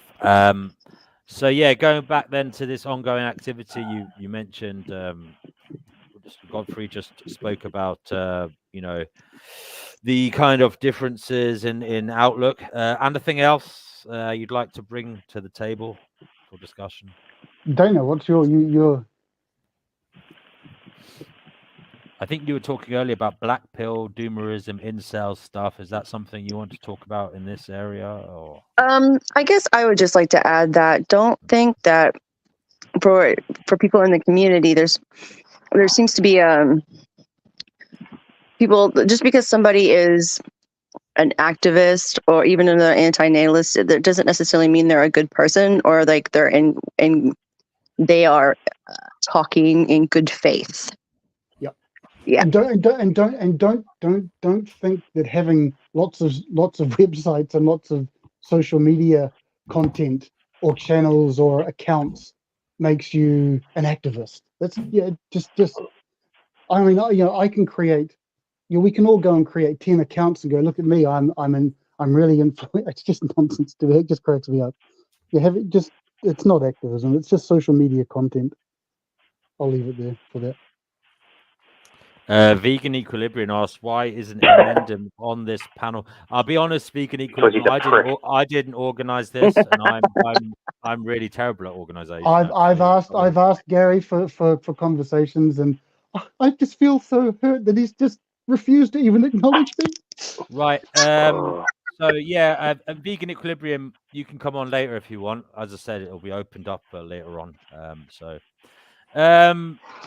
Right. Anything else then? As I said, did you want to talk about the black pill doomerism stuff, inceldom stuff? Well, I guess it's just a reality that people need to be made aware of, and these are not good subgroups to be in. These are not good cultural movements. It's not. Yeah, people need to stop. It's not a badge of honor. That some people seem to think it is in this community. Yeah. What is a badge of honor in your view, Donna? Badge of honor, getting sterilized. Okay. Sorry. Okay. Right. Anything else in this area of thought that you'd like to bring up? I think my mind's run out on it for the moment. Because we will move along to the next subject matter, which I believe is the last one, if nothing else to add. We should move on. I mean, there's so much to talk about, but we should move on. That's right. Move on. Do you want to move on, guys? Okay. Yes, please. Yes, please. This one, I mean, supposed CSAM advocacy. Please use the abbreviation CSAM. It was Dana that suggested that one rather than another one that was used before CP, because CSAM is actually. Dana, would you like to explain why you prefer CSAM for people? Because it doesn't legitimize it in any way, isn't that right? Yeah, when you refer to it as CP. the corn, yeah, that there's a certain implication there that it's not SA material. Yeah, I see what you mean. That's a very good point, and it's kind of equivocating it to legitimate, exactly, stuff, adult consensual adults. Yeah, I get your point. So this one is a kind of continuous, I suppose, thorn in the side for many advocates of Efilism. I mean, who would like to start us off here on this hornet's nest? I think it'd be good to sort of get to like the actual history of this. I think Steve's probably the best person to do that. Okay, so I can't remember the dates, but maybe a couple of years back, I found that video of Gary where he says that he advocates in favor of unfettered access to it on the basis of free speech, etc., etc. Excuse me. When that happened, when I kind of posted that little 1-minute video, I actually honestly thought Gary's response would just be, "Yeah, I really fucked up there. I went way over the line. What a stupid thing to say. I don't believe that. Let's move on." And that would have been the end of the subject. But he actually doubled and tripled down on it, which quite frankly blew me away. So it was very solidly confirmed, undeniably, that that's what he advocates for. Now, whatever he wants to do, knock yourself out. Now, you go. Okay, yeah, no, just to clarify things. I mean, first of all, I have seen your videos. I can't quite remember why he was even talking about it. Well, he was talking about free speech and censorship. He's always been on this rant for years about how his content doesn't get pushed to the top of search engines and stuff. So therefore, the internet's no good. I mean, personally, my view is that CSAM material, CSAM stuff should be banned. There's no evidence to show that it alleviates the problem or prevents people from acting on their, heinous desires. Evidence to the contrary, actually. Yeah, exactly. I mean, even I mean, I even hate, and I think that it should be banned, cartoon imagery of that, that kind. I know that in the news over the last few years, they were talking about dolls and stuff, dolls basically, that were being used by these types of people. They were being banned. I mean, so it's clear, the kind of consensus is clear that, these things. Okay, but let's be careful that we don't sort of, again, wander down little nice little side alleys, which are important discussions. But the point is, Gary advocates for CSAM with real children. That's just the bottom line. And so we all know that is no longer up for debate. It's just what it is. But what I think is more worthwhile is the wrong word. I think it needs to be also discussed is the appalling response or lack of response from people in the so-called activism community or the AN community in general. It just seems to be that the response is basically twofold. Basically, it's either outright denial, like lying and gaslighting that he doesn't say those things, or you just get everything turned on you, and you become enemy number one for being against this stuff. Right. Now, the reactions I've seen them. Sorry, just jump in. The reactions I've seen them. Yeah, there's that lying about it and denial, but at the same time, there's people who said, "Oh yeah, he did say that, and he's absolutely right." Yeah, so basically just running with it, Yeah. Or the third one is just, "Oh no, we don't even want to know about it." Right. What about the kind of issue that this isn't Efilism, this is just his private views on this, and I think they're erroneous views. This gets into the situation. So when Amanda did her video about Dana, that peaked, and I've talked about this in private to Dana, so I hope you don't mind me saying this, which I don't think you will, but that piqued me. that piqued me, and that really pissed me off more than I have anything. no idea what you're referring to here, Okay, guys. so basically, it was just a gaslighting video accusing Dana of being mentally ill for being angry about the fact that the person that Amanda has pushed on the antinatalism community for over a decade suddenly turns out to be this guy advocating for exploiting sexually abused children.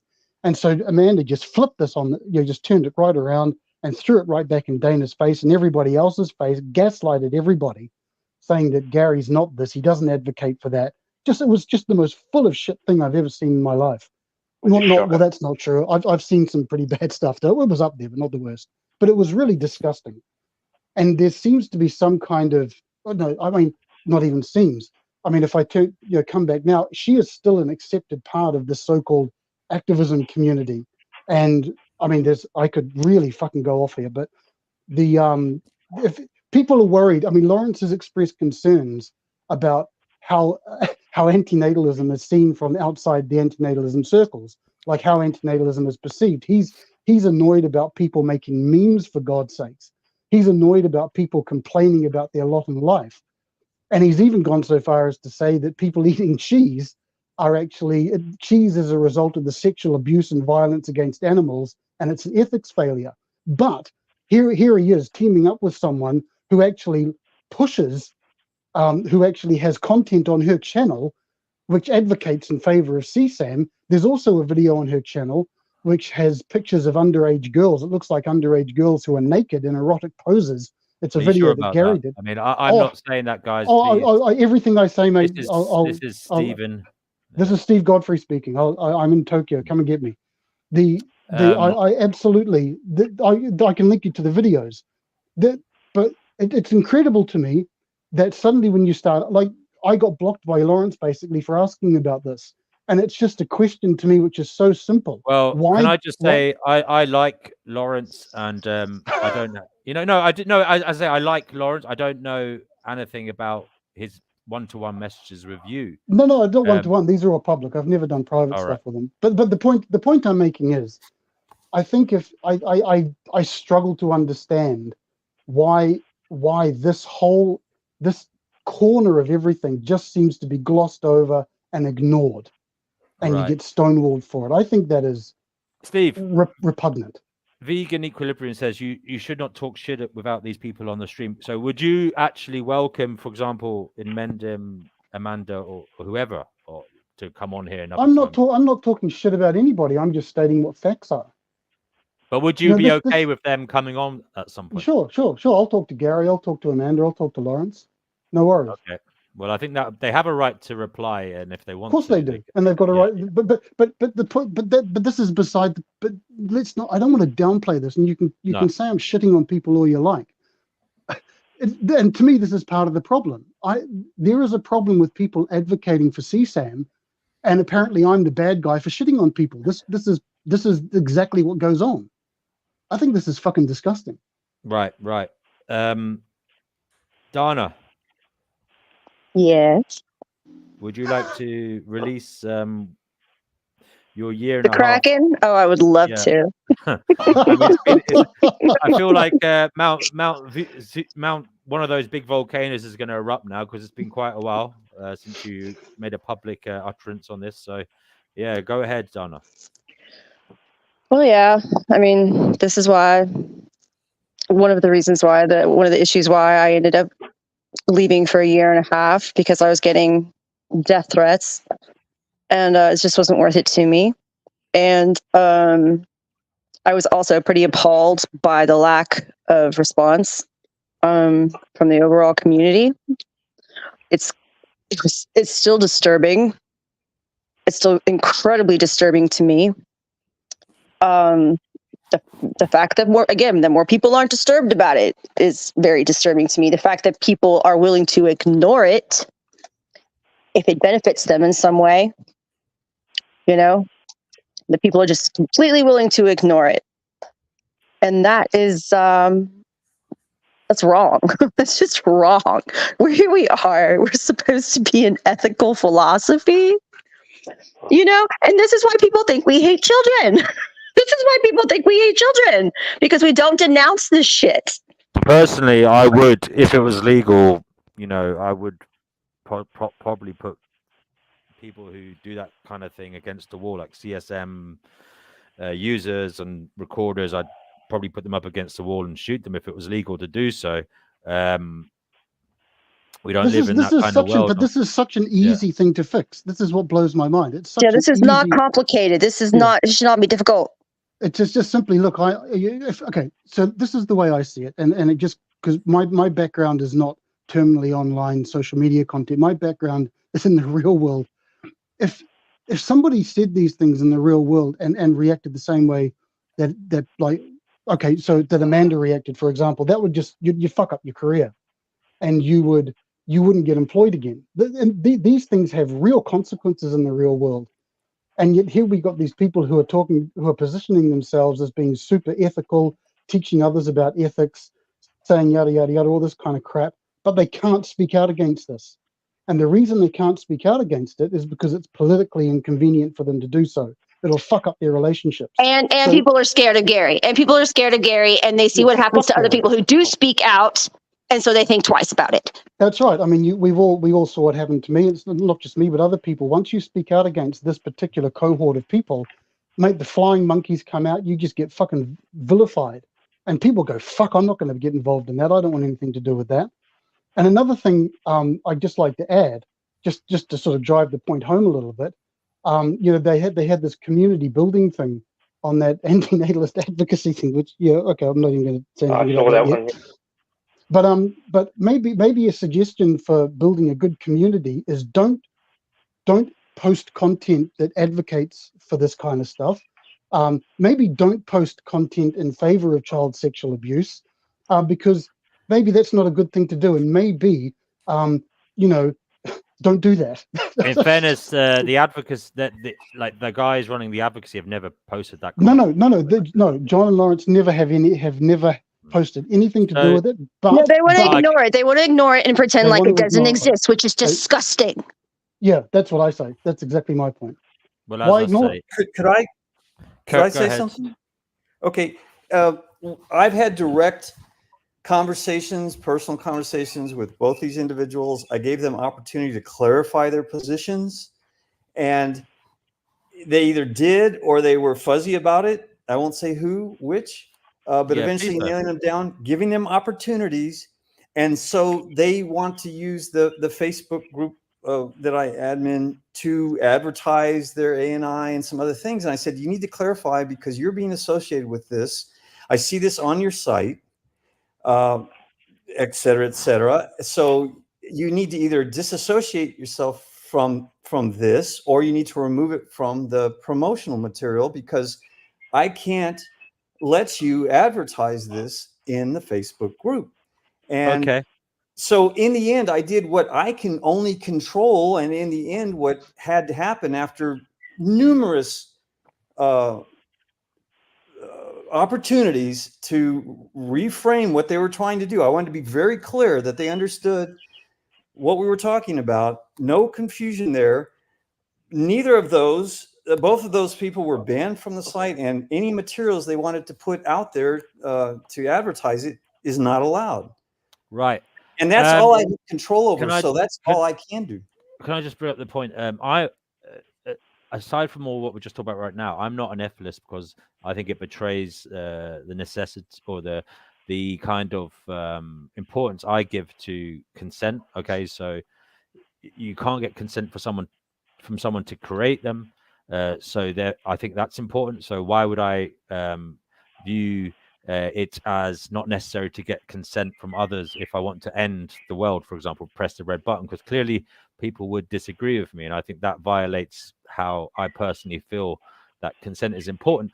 But so the reason I'm saying this is because as a standalone idea, Efilism as an ideology, do you think it's unsalvageable because the originator of it has mentioned these things, or do you think that Efilism itself is a huge pile of bullshit? Can I just finish?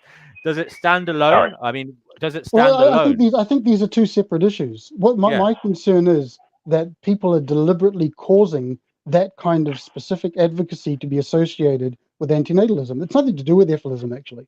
Efilism, Efilism is something you can discuss you can disregard it in other ways. The subject is there's a reluctance to speak out against this because Okay.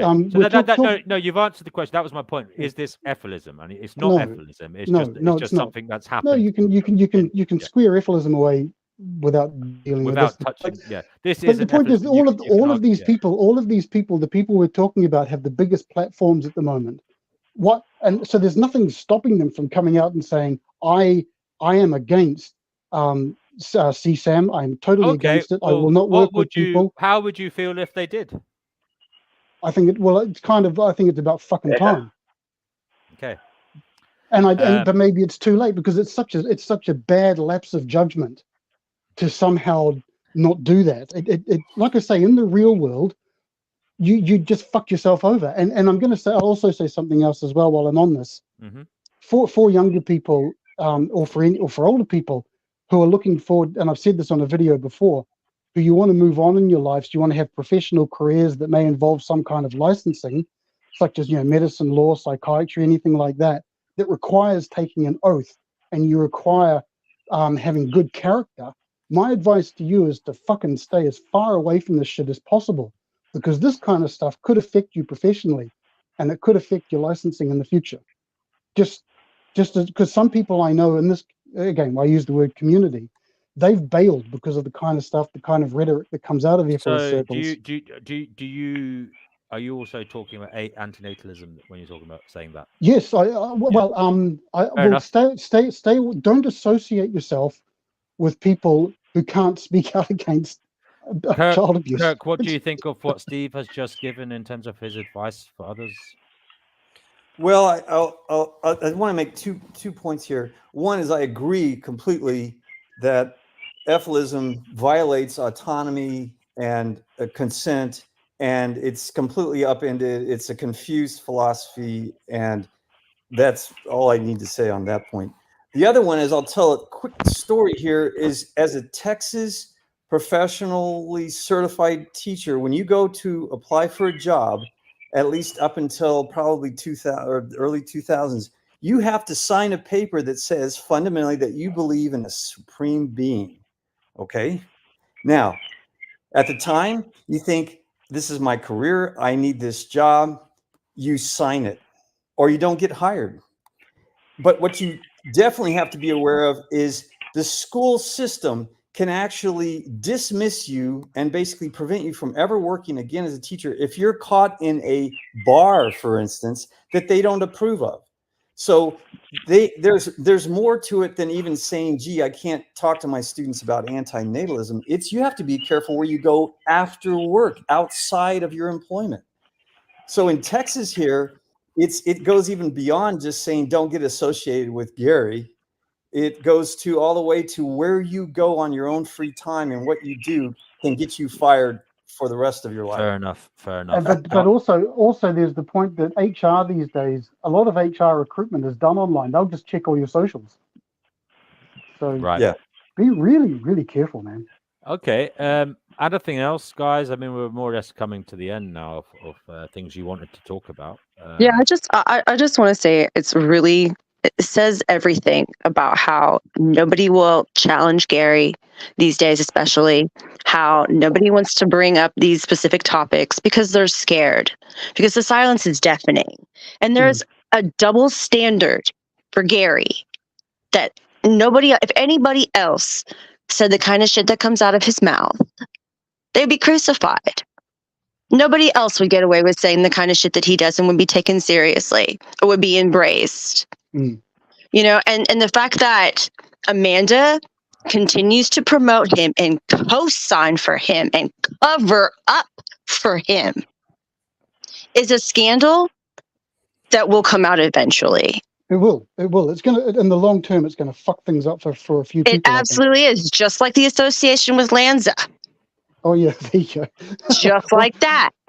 Well, I mean, that didn't really fuck things up for anyone. I mean, it was there in terms of he mentioned the name, but I mean, it wasn't. What else happened from that? I mean, one thing I'll come back to that Lawrence said about maybe a year ago, that and I think he's correct in this observation, that antinatalism is going to be seen more by the outside world as such. Trust me, the outside world is going to be brutal when it finds this stuff out. Yep. It's inside the AN community. It's like, oh, golf clap. That's just philosophy. That's just ethics. Now, fuck that, man. People outside of this community are going to look at, oh, he advocates for CSAM. Oh, he talked about killing women for not having abortions. Oh, that's what's going to happen, whether we like it or not.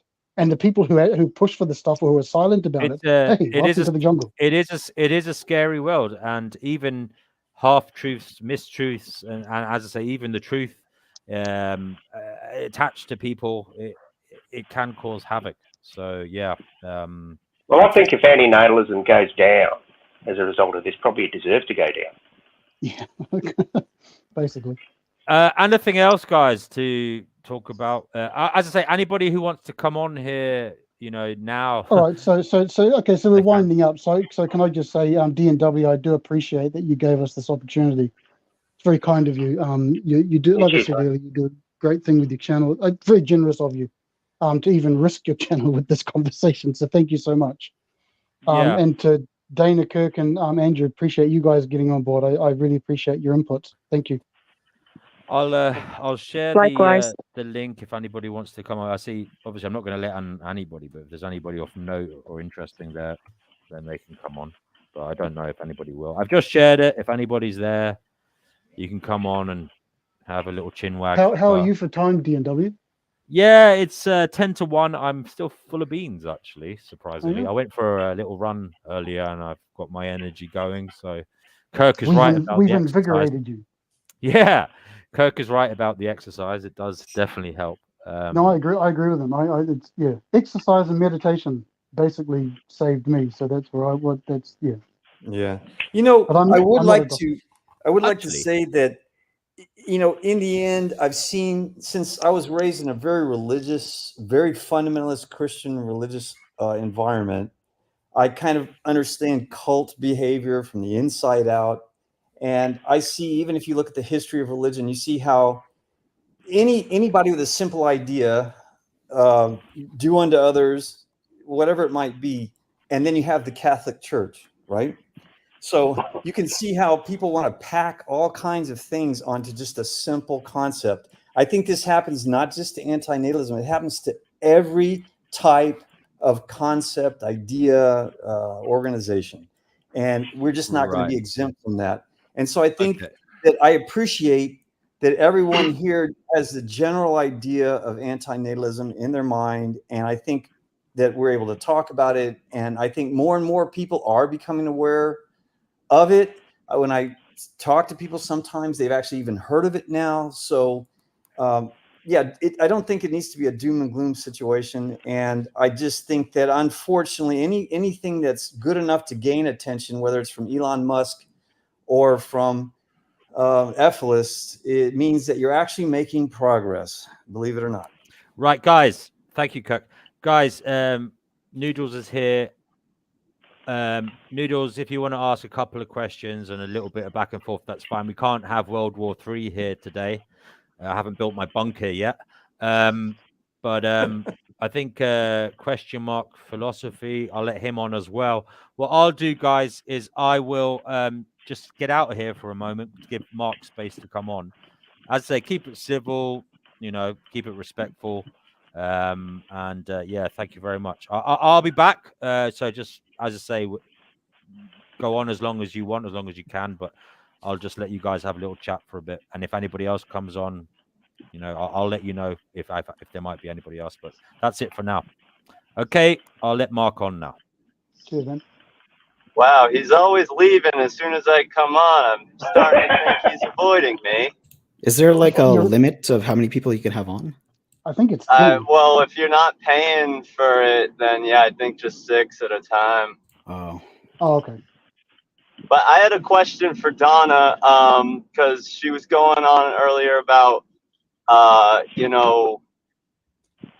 guess that, we should feel like failures or whatever if, someone within our little group or whatever does end up unaliving. And I feel like that's hard. That's hard on on us because, like, for example, we all knew Brant, and you know, I'm just wondering what you suggest is a course of action there. What the course of action in like response to it, or I don't understand. Like if some, like, okay, so obviously there is something that goes on in this community where people, you know, they vent about that kind of thing. They say, hey, you know, I have these thoughts, I have these feelings, and you know, maybe someday I want to do this, and, you know, I don't want to be here forever or whatever. Or they say, you know, I was thinking about doing it or whatever. What do you, I mean, obviously we say, hey, like, you know, we don't want you to do that. We like you being here. You know, I've told Brant that, even though he and I had disagreements in the past, you know, you know, I didn't want anything to happen to him, but it, like, do you think we're supposed to tell someone? Do you think, like, who else are we supposed to, other than the community? Do you think we're actually supposed to go to authorities or something with this stuff? No, that's not what I meant. I was speaking from a point of a leadership position, maybe as someone who facilitated a group or facilitated a channel on which things were discussed, or basically somebody who I was thinking as a member of my group. Yeah. You know, I'd like a also, board, for example. I'd like to respond to that as well, if you don't mind. Oh, sorry, I'm cutting you off, Dana. You probably want to keep going. Oh, no, go ahead. Sorry, mate. I'd like to respond to that.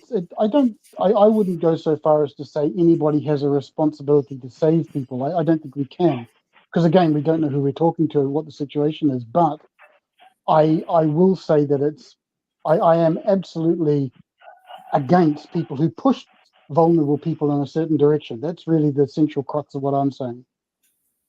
We can't save people, but but people who are saying, hey, you feel this way, well, here's a way you can do it. That's the thing I'm talking about.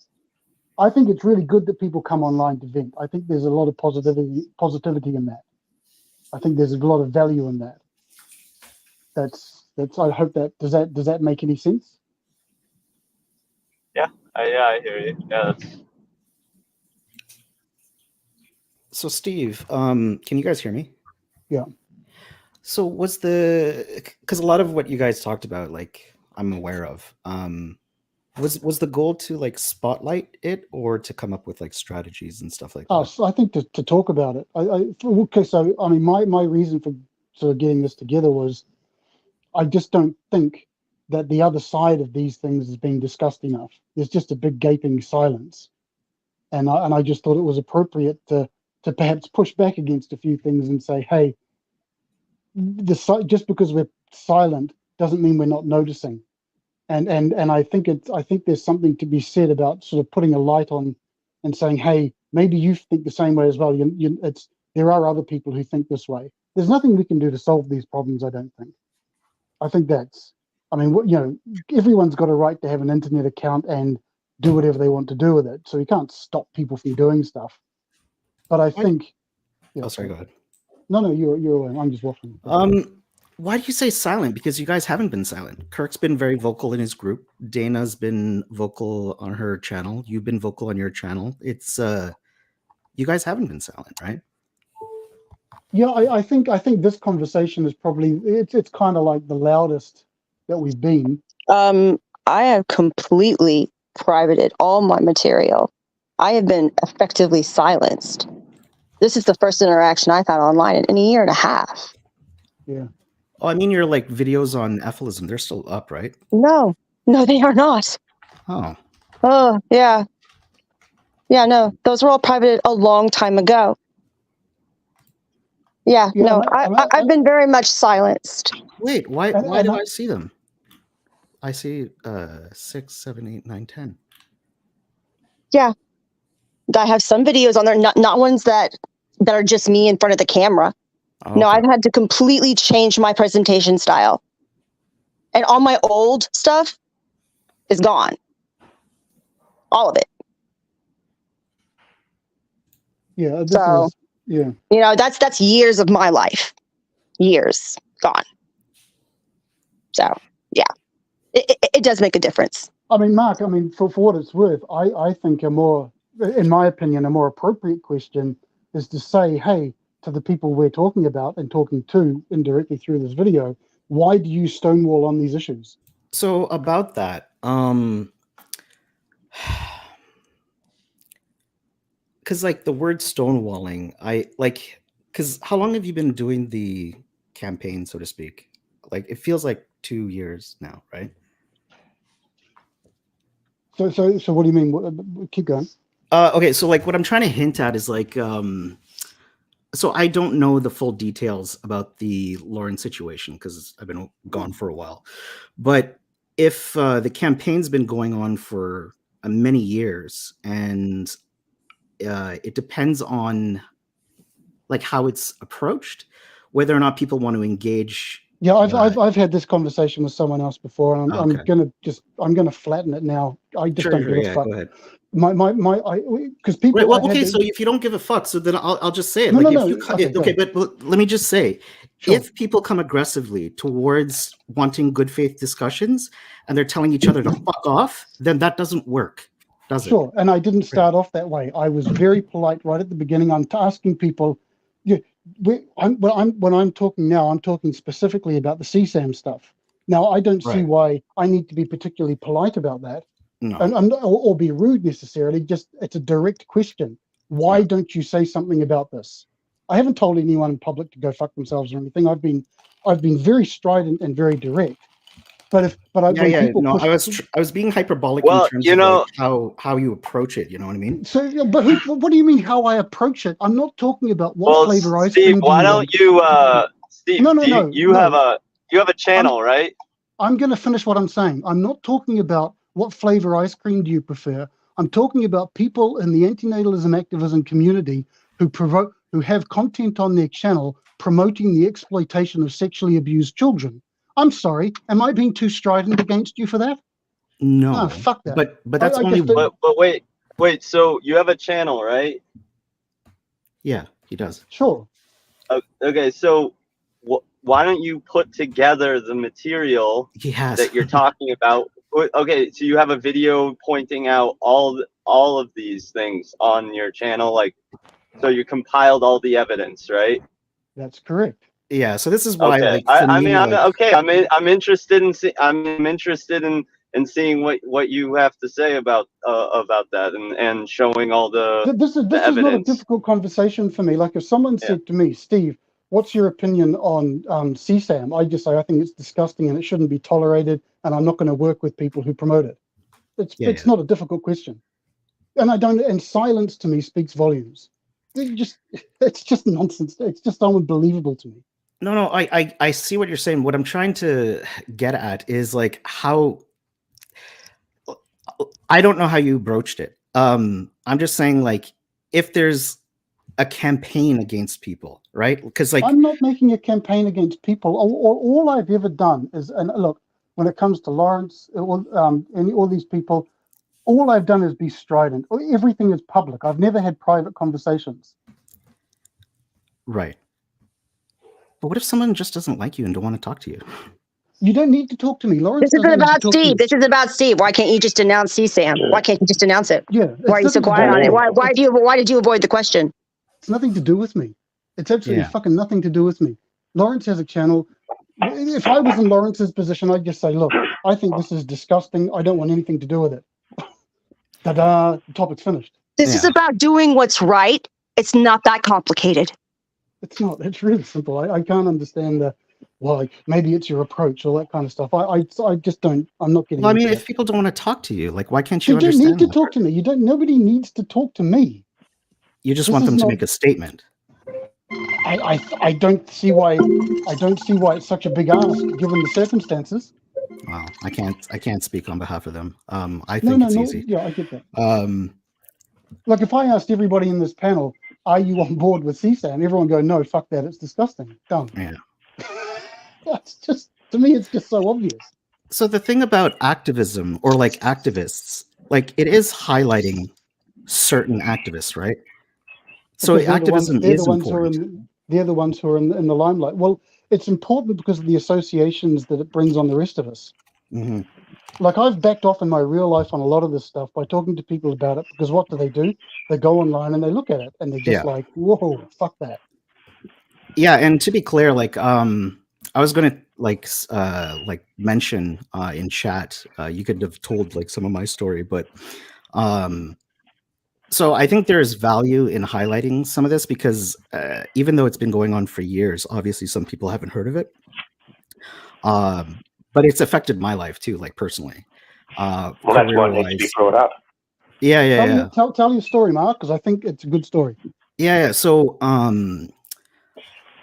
it's a long story. Like within like the stuff that you guys are highlighting over the years, like I've applied for jobs, I've applied for volunteer positions, and they go online and then they see the associations with it. And because I was dumb enough to use my name, you think I would know better. And my advice for anybody getting involved, do not use your name.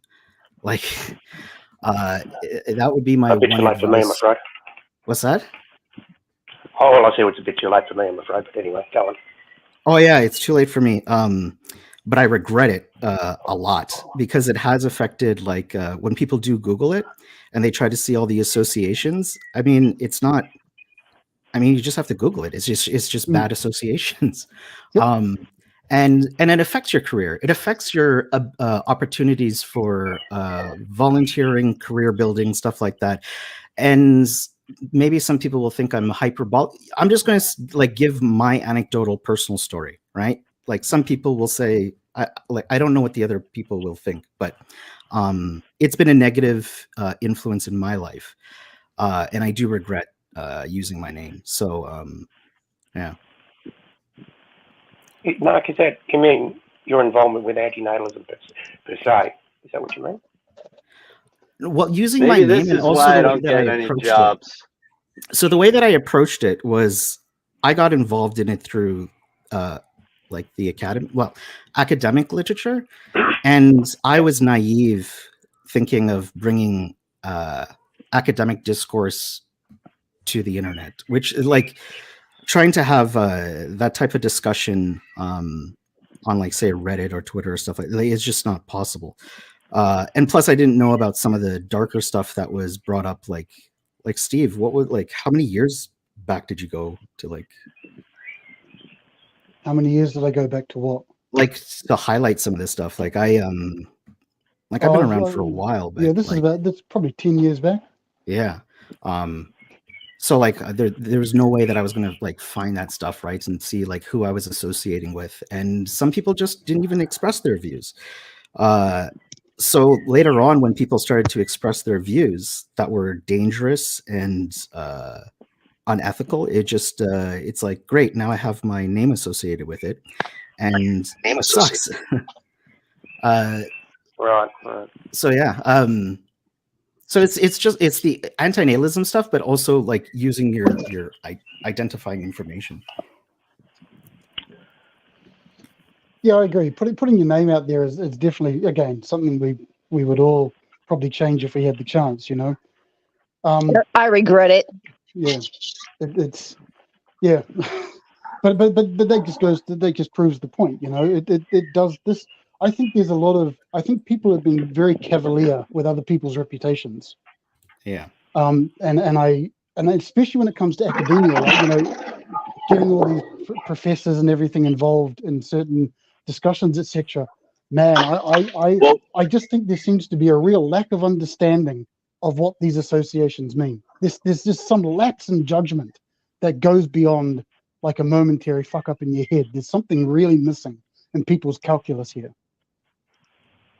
We have something in the animal rights community called security culture, and basically no one is to use anyone else's real name ever. You don't ever, and you never like even, you should never even, especially if you're doing activism, you should never even like associate someone else with a particular name, even if it's a real name. Your microphone is breaking up, mate. Yeah, Noodles, you're bugging out, mate. You're clipping in and out. The signal's bad.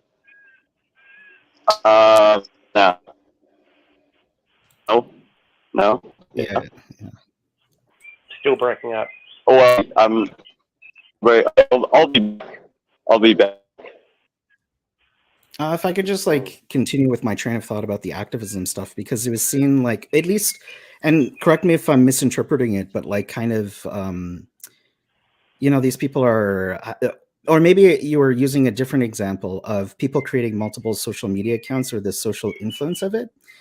But at the same time, I think that's highly influential. Like that matters. And I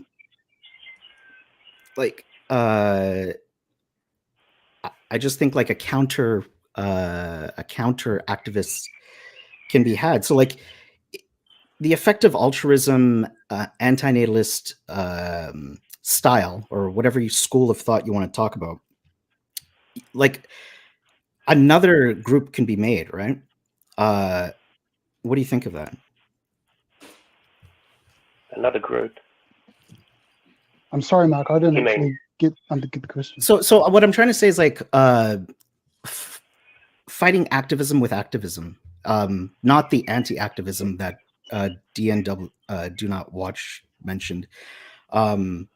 Like creating, like Kirk is an admin of the Facebook group, but I meant like creating safe spaces for antinatalists is what I'm trying to say. Yeah, I think, again, I mean, I'll just speak for myself. I'm not anti-activism per se. If people want to do that, knock yourselves out, it's fine. But I would just say, I would put two caveats on that. One, I just think it's completely ineffective. And number two, I don't think people should feel guilty or should be guilted into doing it, or be forced into doing it, or feel that they should have to do it. So small caveat, like when you say ineffective, you mean positively ineffective, right? Because they have an effect. It's just you're claiming it's negative. I think, right? I don't think it's an out-group impact. I think it's in-group impact. I think it's just, look at that, like, oh, there's a billboard gone up and all the antinatalists high-five each other. Look what we're doing. Look what we're doing. All the videos that are done. Again, if you want to do that stuff, I'm all for it. In the sense that it's a free world, knock yourself out. But what impact does it really have? Like, is that really for me, if I was to put myself out as an activist, I would want to quantify how effective my activism is actually being. And I don't see any of that happening. There's no measurement. There's no yardsticks. Which is why I don't really call a lot of that stuff activism, really. I mean, it's I've heard about this with the vegan activists as well. How do you rate, what do you rate as a win for antinatalist activism? Like what's going to be the end goal? How do you know you've actually achieved anything? And I suppose the only way that they can sort of say that is if they've converted people. So it's kind of like team building. Or how many donations they've received, or how many billboards been up, or how many or how many little public. Well, the end result of all that stuff, though, the end result of all that activity. Oh, I see. I see. Putting up the billboards and that is, supposedly for an extensive end. What is the ends of antinatalist activism? Converting people, is that it, or what is it? Getting everyone in the world to agree to stop reproducing. I don't know. Could I just say something? Maybe a comment on this. You have Schoep's criticism, violent opposition, and acceptance as self-evident, the three stages of truth. I think we're in stage one probably for antinatalism. And another point, in Texas here at least, there are these Thank God advertisements on the highway. And I'm wondering how they measure their success, because is it going to convert me as an atheist to go back to the church? No.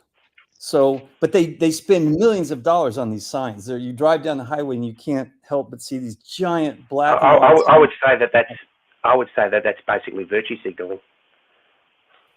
But it doesn't even tell you who the sign is from. It just says "Thank God." That's it. And, even so, it doesn't really have to. It's like, oh, thank God. Okay. I just don't know. I don't know how you measure accept. Right. But Kirk, you're making exactly the correct point. How do you measure it? You can't.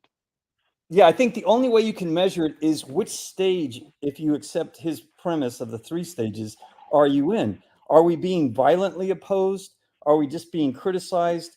Or have we reached a state of acceptance as it's self-evident that if you don't make somebody, they don't suffer and they don't cause suffering?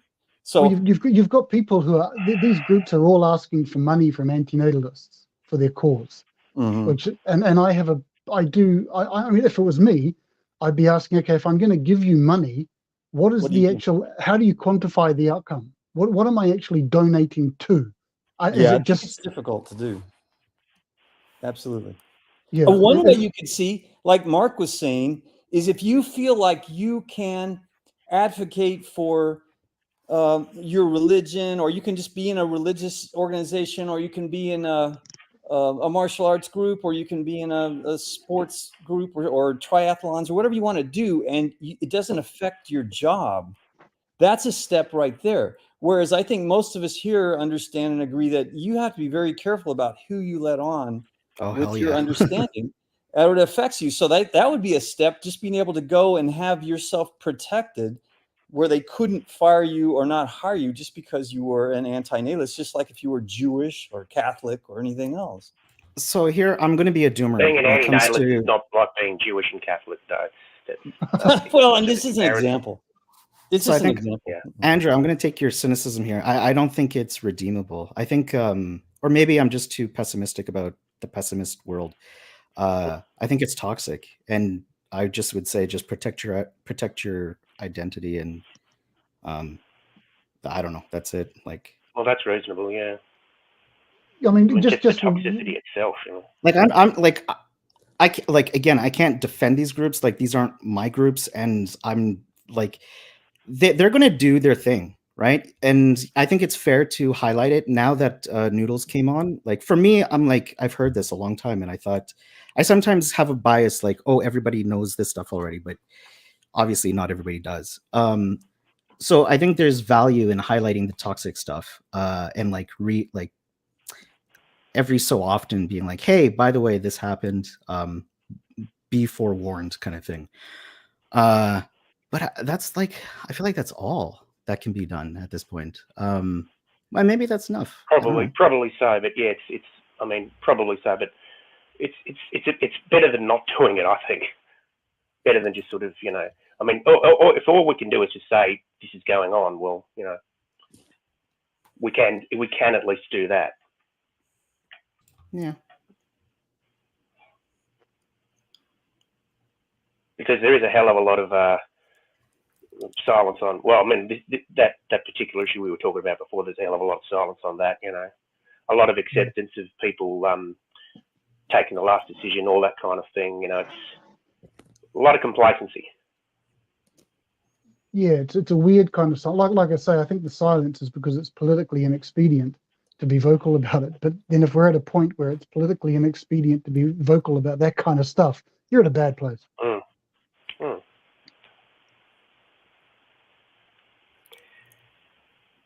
There was also, because the conversation's lulled, I'll just say something, a comment from JE. Has Lawrence ever said he doesn't denounce it, though? That's not the point. No, I'm not saying Lawrence supports any of this. I'm not saying he's in favor of it. Nothing at all like that at all. I'm sure he's against it. Absolutely positive he's against it. My point is just simply, why is it so difficult to say? That's all. That's really the bottom line for me. And why do you associate yourself with people who endorse that too? Yeah, and again, I just think to my professional life, you'd just fuck everything. Like, people would not associate with you if you did that. These wouldn't associate with you. Sorry, go ahead. Well, you know, my experience with Lawrence in conversation, we got to the point where I said exactly what Dana was saying. It's like, by associating yourself with these people, you get their stink, right? Yeah. And so if you don't believe this, you need to state this and or disassociate yourself from this organization or this individual or these other individuals. And his reply, best I can remember, in the conversation was, are you going to publish my post or not? That's what he said. I said, well, no, so he I'm just ignored what you said. Yeah. I feel exactly. I mean, he's not here now. I know it feels uncomfortable when he's I not know, here. I do. Yeah, it's fair. That's fair. But can we Like, can I use? Can I just say something else? He's a very Okay. intelligent guy. He's actually quite young as well, and he is very much out there. I do worry about him because I think he's a good. He's actually. I think his heart is in the right place for a lot of things. You know. Look, I'll go even further than you. I think if he, again, the word stink is good. If he got that stink off him, he could probably do really well in this space. I really, because he is smart, he's intelligent, he's media savvy, he's got all this stuff going for him. It's just that this is like a gaping wound that needs to be fucking cauterized. And if you don't do it, then fuck. I agree, Steve. You know, I gave him a lot of support on the Facebook group. I posted his things. I went through his videos to ensure that they met basic standards. I gave him a lot of support. I think a lot of this, he has a good understanding of antinatalism. And then when I saw this problem, and I addressed it probably 2 or 3 years ago and kind of got an iffy response, I thought, well, he's young. Let me see if he works this out. But I said, this is what you need to do. And 2 or 3 years later, he hadn't done it. And then he was still trying to push this stuff, which has obvious things. I quoted it to him. I said, this is where I have a problem. This is where I have a problem with this. Let me know what your response is to it. And I kind of got the talk to the hand response. So I said, well, okay, then we are done. And that's that. I don't understand it, though. I really don't understand why he can't see it. What about Kirk? People come to AN for different reasons. And, you know, in your group, for example, there may be people who came to it because they were vegan, or, you know, there may be people who came to it because of some other, I suppose you could say, correlating ideology or viewpoint. Why did you feel the need to shut him down in that respect? I mean, is it not the case that there are other kind? It's not exactly harm. I wouldn't say what he was saying was very harmful, was it? You know. No, I think it was because he was basically promoting a conflation of diet and other issues. There were even more fundamental things. His association with, if we're going to name names, Amanda, and her association with Gary and Efilism. And I saw where he was taking it, and I said, this is problematic. You need to be clear, and I think you might need to disassociate yourself from these, and here are the reasons why. And if you don't do that, then I can't in good faith promote your organization. I can't promote her because her face is right on the front site there. I said, I cannot put that on in the group. I can't promote this because when I allow a post to be posted there, unless it's specifically for people to discuss what's wrong with it, it's fundamentally an inherent promotion of that activity or that event or that person. And right. I said, if you don't, so that's the problem I had with him. And he refused to renounce his association. He didn't change anything. I gave him 2 to 3 years to do that. Right, and guys, so I said, we're done. He's not here, so I know. This is all factual, though. It's all factual. Can I just say, I think I'm going to have to call it a close soon. Okay. But before I do that, I'll go around. Could you give like your current like standing in terms of AN? Is that all right? What you current standing? Yeah, are you an antinatalist, and if so, why? Oh, okay. You know, have you ever been an antinatalist? Well, maybe start with Dana and go around clockwise. What am I supposed to do again? Well, I mean, your current standing in regards to antinatalism. My current standing. Yeah, like, are you an antinatalist, and if so, why? That just briefly, with as much brevity as possible. Look, all I'm gonna say, if there's anything that anybody needs to take away from this tonight, it is that you do need to exercise your association with caution. You do need to protect yourself. This just might seem like the internet, but it spills over into real life, and sometimes it does that and you don't even know it. And protect yourself and protect your identity, because it's all you got. And once that goes, you make yourself vulnerable on so many fronts. And it is naive. It is naive to think that there aren't people out there that wouldn't use that information against you, be it antinatalist or not. I think if anyone can take away anything from this group tonight, I hope it's that. And also, take a break from this stuff. Balance it out with other things. Don't get into a dark downward spiral. That this leads to somewhere that might lead to somewhere like self-deletion, or in those. Once you start getting into those groups, that's a red flag. You've gone too far. Because this is not. There are other places to talk about that stuff, and there are other ways to talk about stuff in places with people that are more qualified and might have your better interests at heart. Those groups, are you talking about the like self-deletion groups, like self-deletion boards? Like once you find yourself there, that's a red flag, because those kinds of places will absolutely tell you how to facilitate that kind of stuff. And once you find yourself on a board like that, or curious about that kind of board, that is a red flag. That means you need to stop, take a step back, and re-examine things, because you're going in a very dark direction. You're in that downward spiral if you're in places like that. Fair enough. Kurt? So that's all I have to say. Thank you so much for having me on tonight, guys. I got to get going. I have some things to do. Thank you so much, Steve, for facilitating this. Thank you, Kirk, for coming on. And thank you also, Kirk. Kirk, by the way, you guys, is an unsung hero. Being a moderator of any group, let alone a huge group of some kind of controversial nature is a thankless job. It is a hard, thankless job. And pretty much all you do is catch shit. And nobody ever tells you when you've done anything right. They only talk to you when you want to think that you've done something wrong, or they disagree with you. So I just want to say, I know how hard it is, Kirk, because I haven't been in a group you were big or quite like with your responsibility, but damn, dude, I know. And thank you so much for all the time that you have contributed, all your energy, all your wisdom and your experience and your knowledge. You are one of the shining lights of this community, and we are really, really lucky to have you. So well, thank you so much, Dana. That makes me feel very, very good. Good. I'm so glad. I want to riff off that. I was admin for that group for like 2 weeks, and I couldn't handle it. So it's hardcore. What he does is hardcore, and it takes an amazing amount of patience. The amount of stuff you have to filter out is a lot. Yeah. And on that note, too, thank you, Mark, for coming on and being honest about your experience. And I really hope that someone can y'all listen to him and benefit from his wisdom and his experience. Yeah, it's good to see you back. Thank you. I'll be back. We'll see. Thanks again, DNW. You're immense for hosting this, dude. Okay, Donna, thank you very much. I appreciate y'all. Have a good night, guys. Bye. Bye. And Kirk, if you want to go next, say whatever you want in closing. I would say that I have been an antinatalist for 60 years. And it's always been something I've had to fundamentally hide in my life, career-wise, with friends, family, all those things.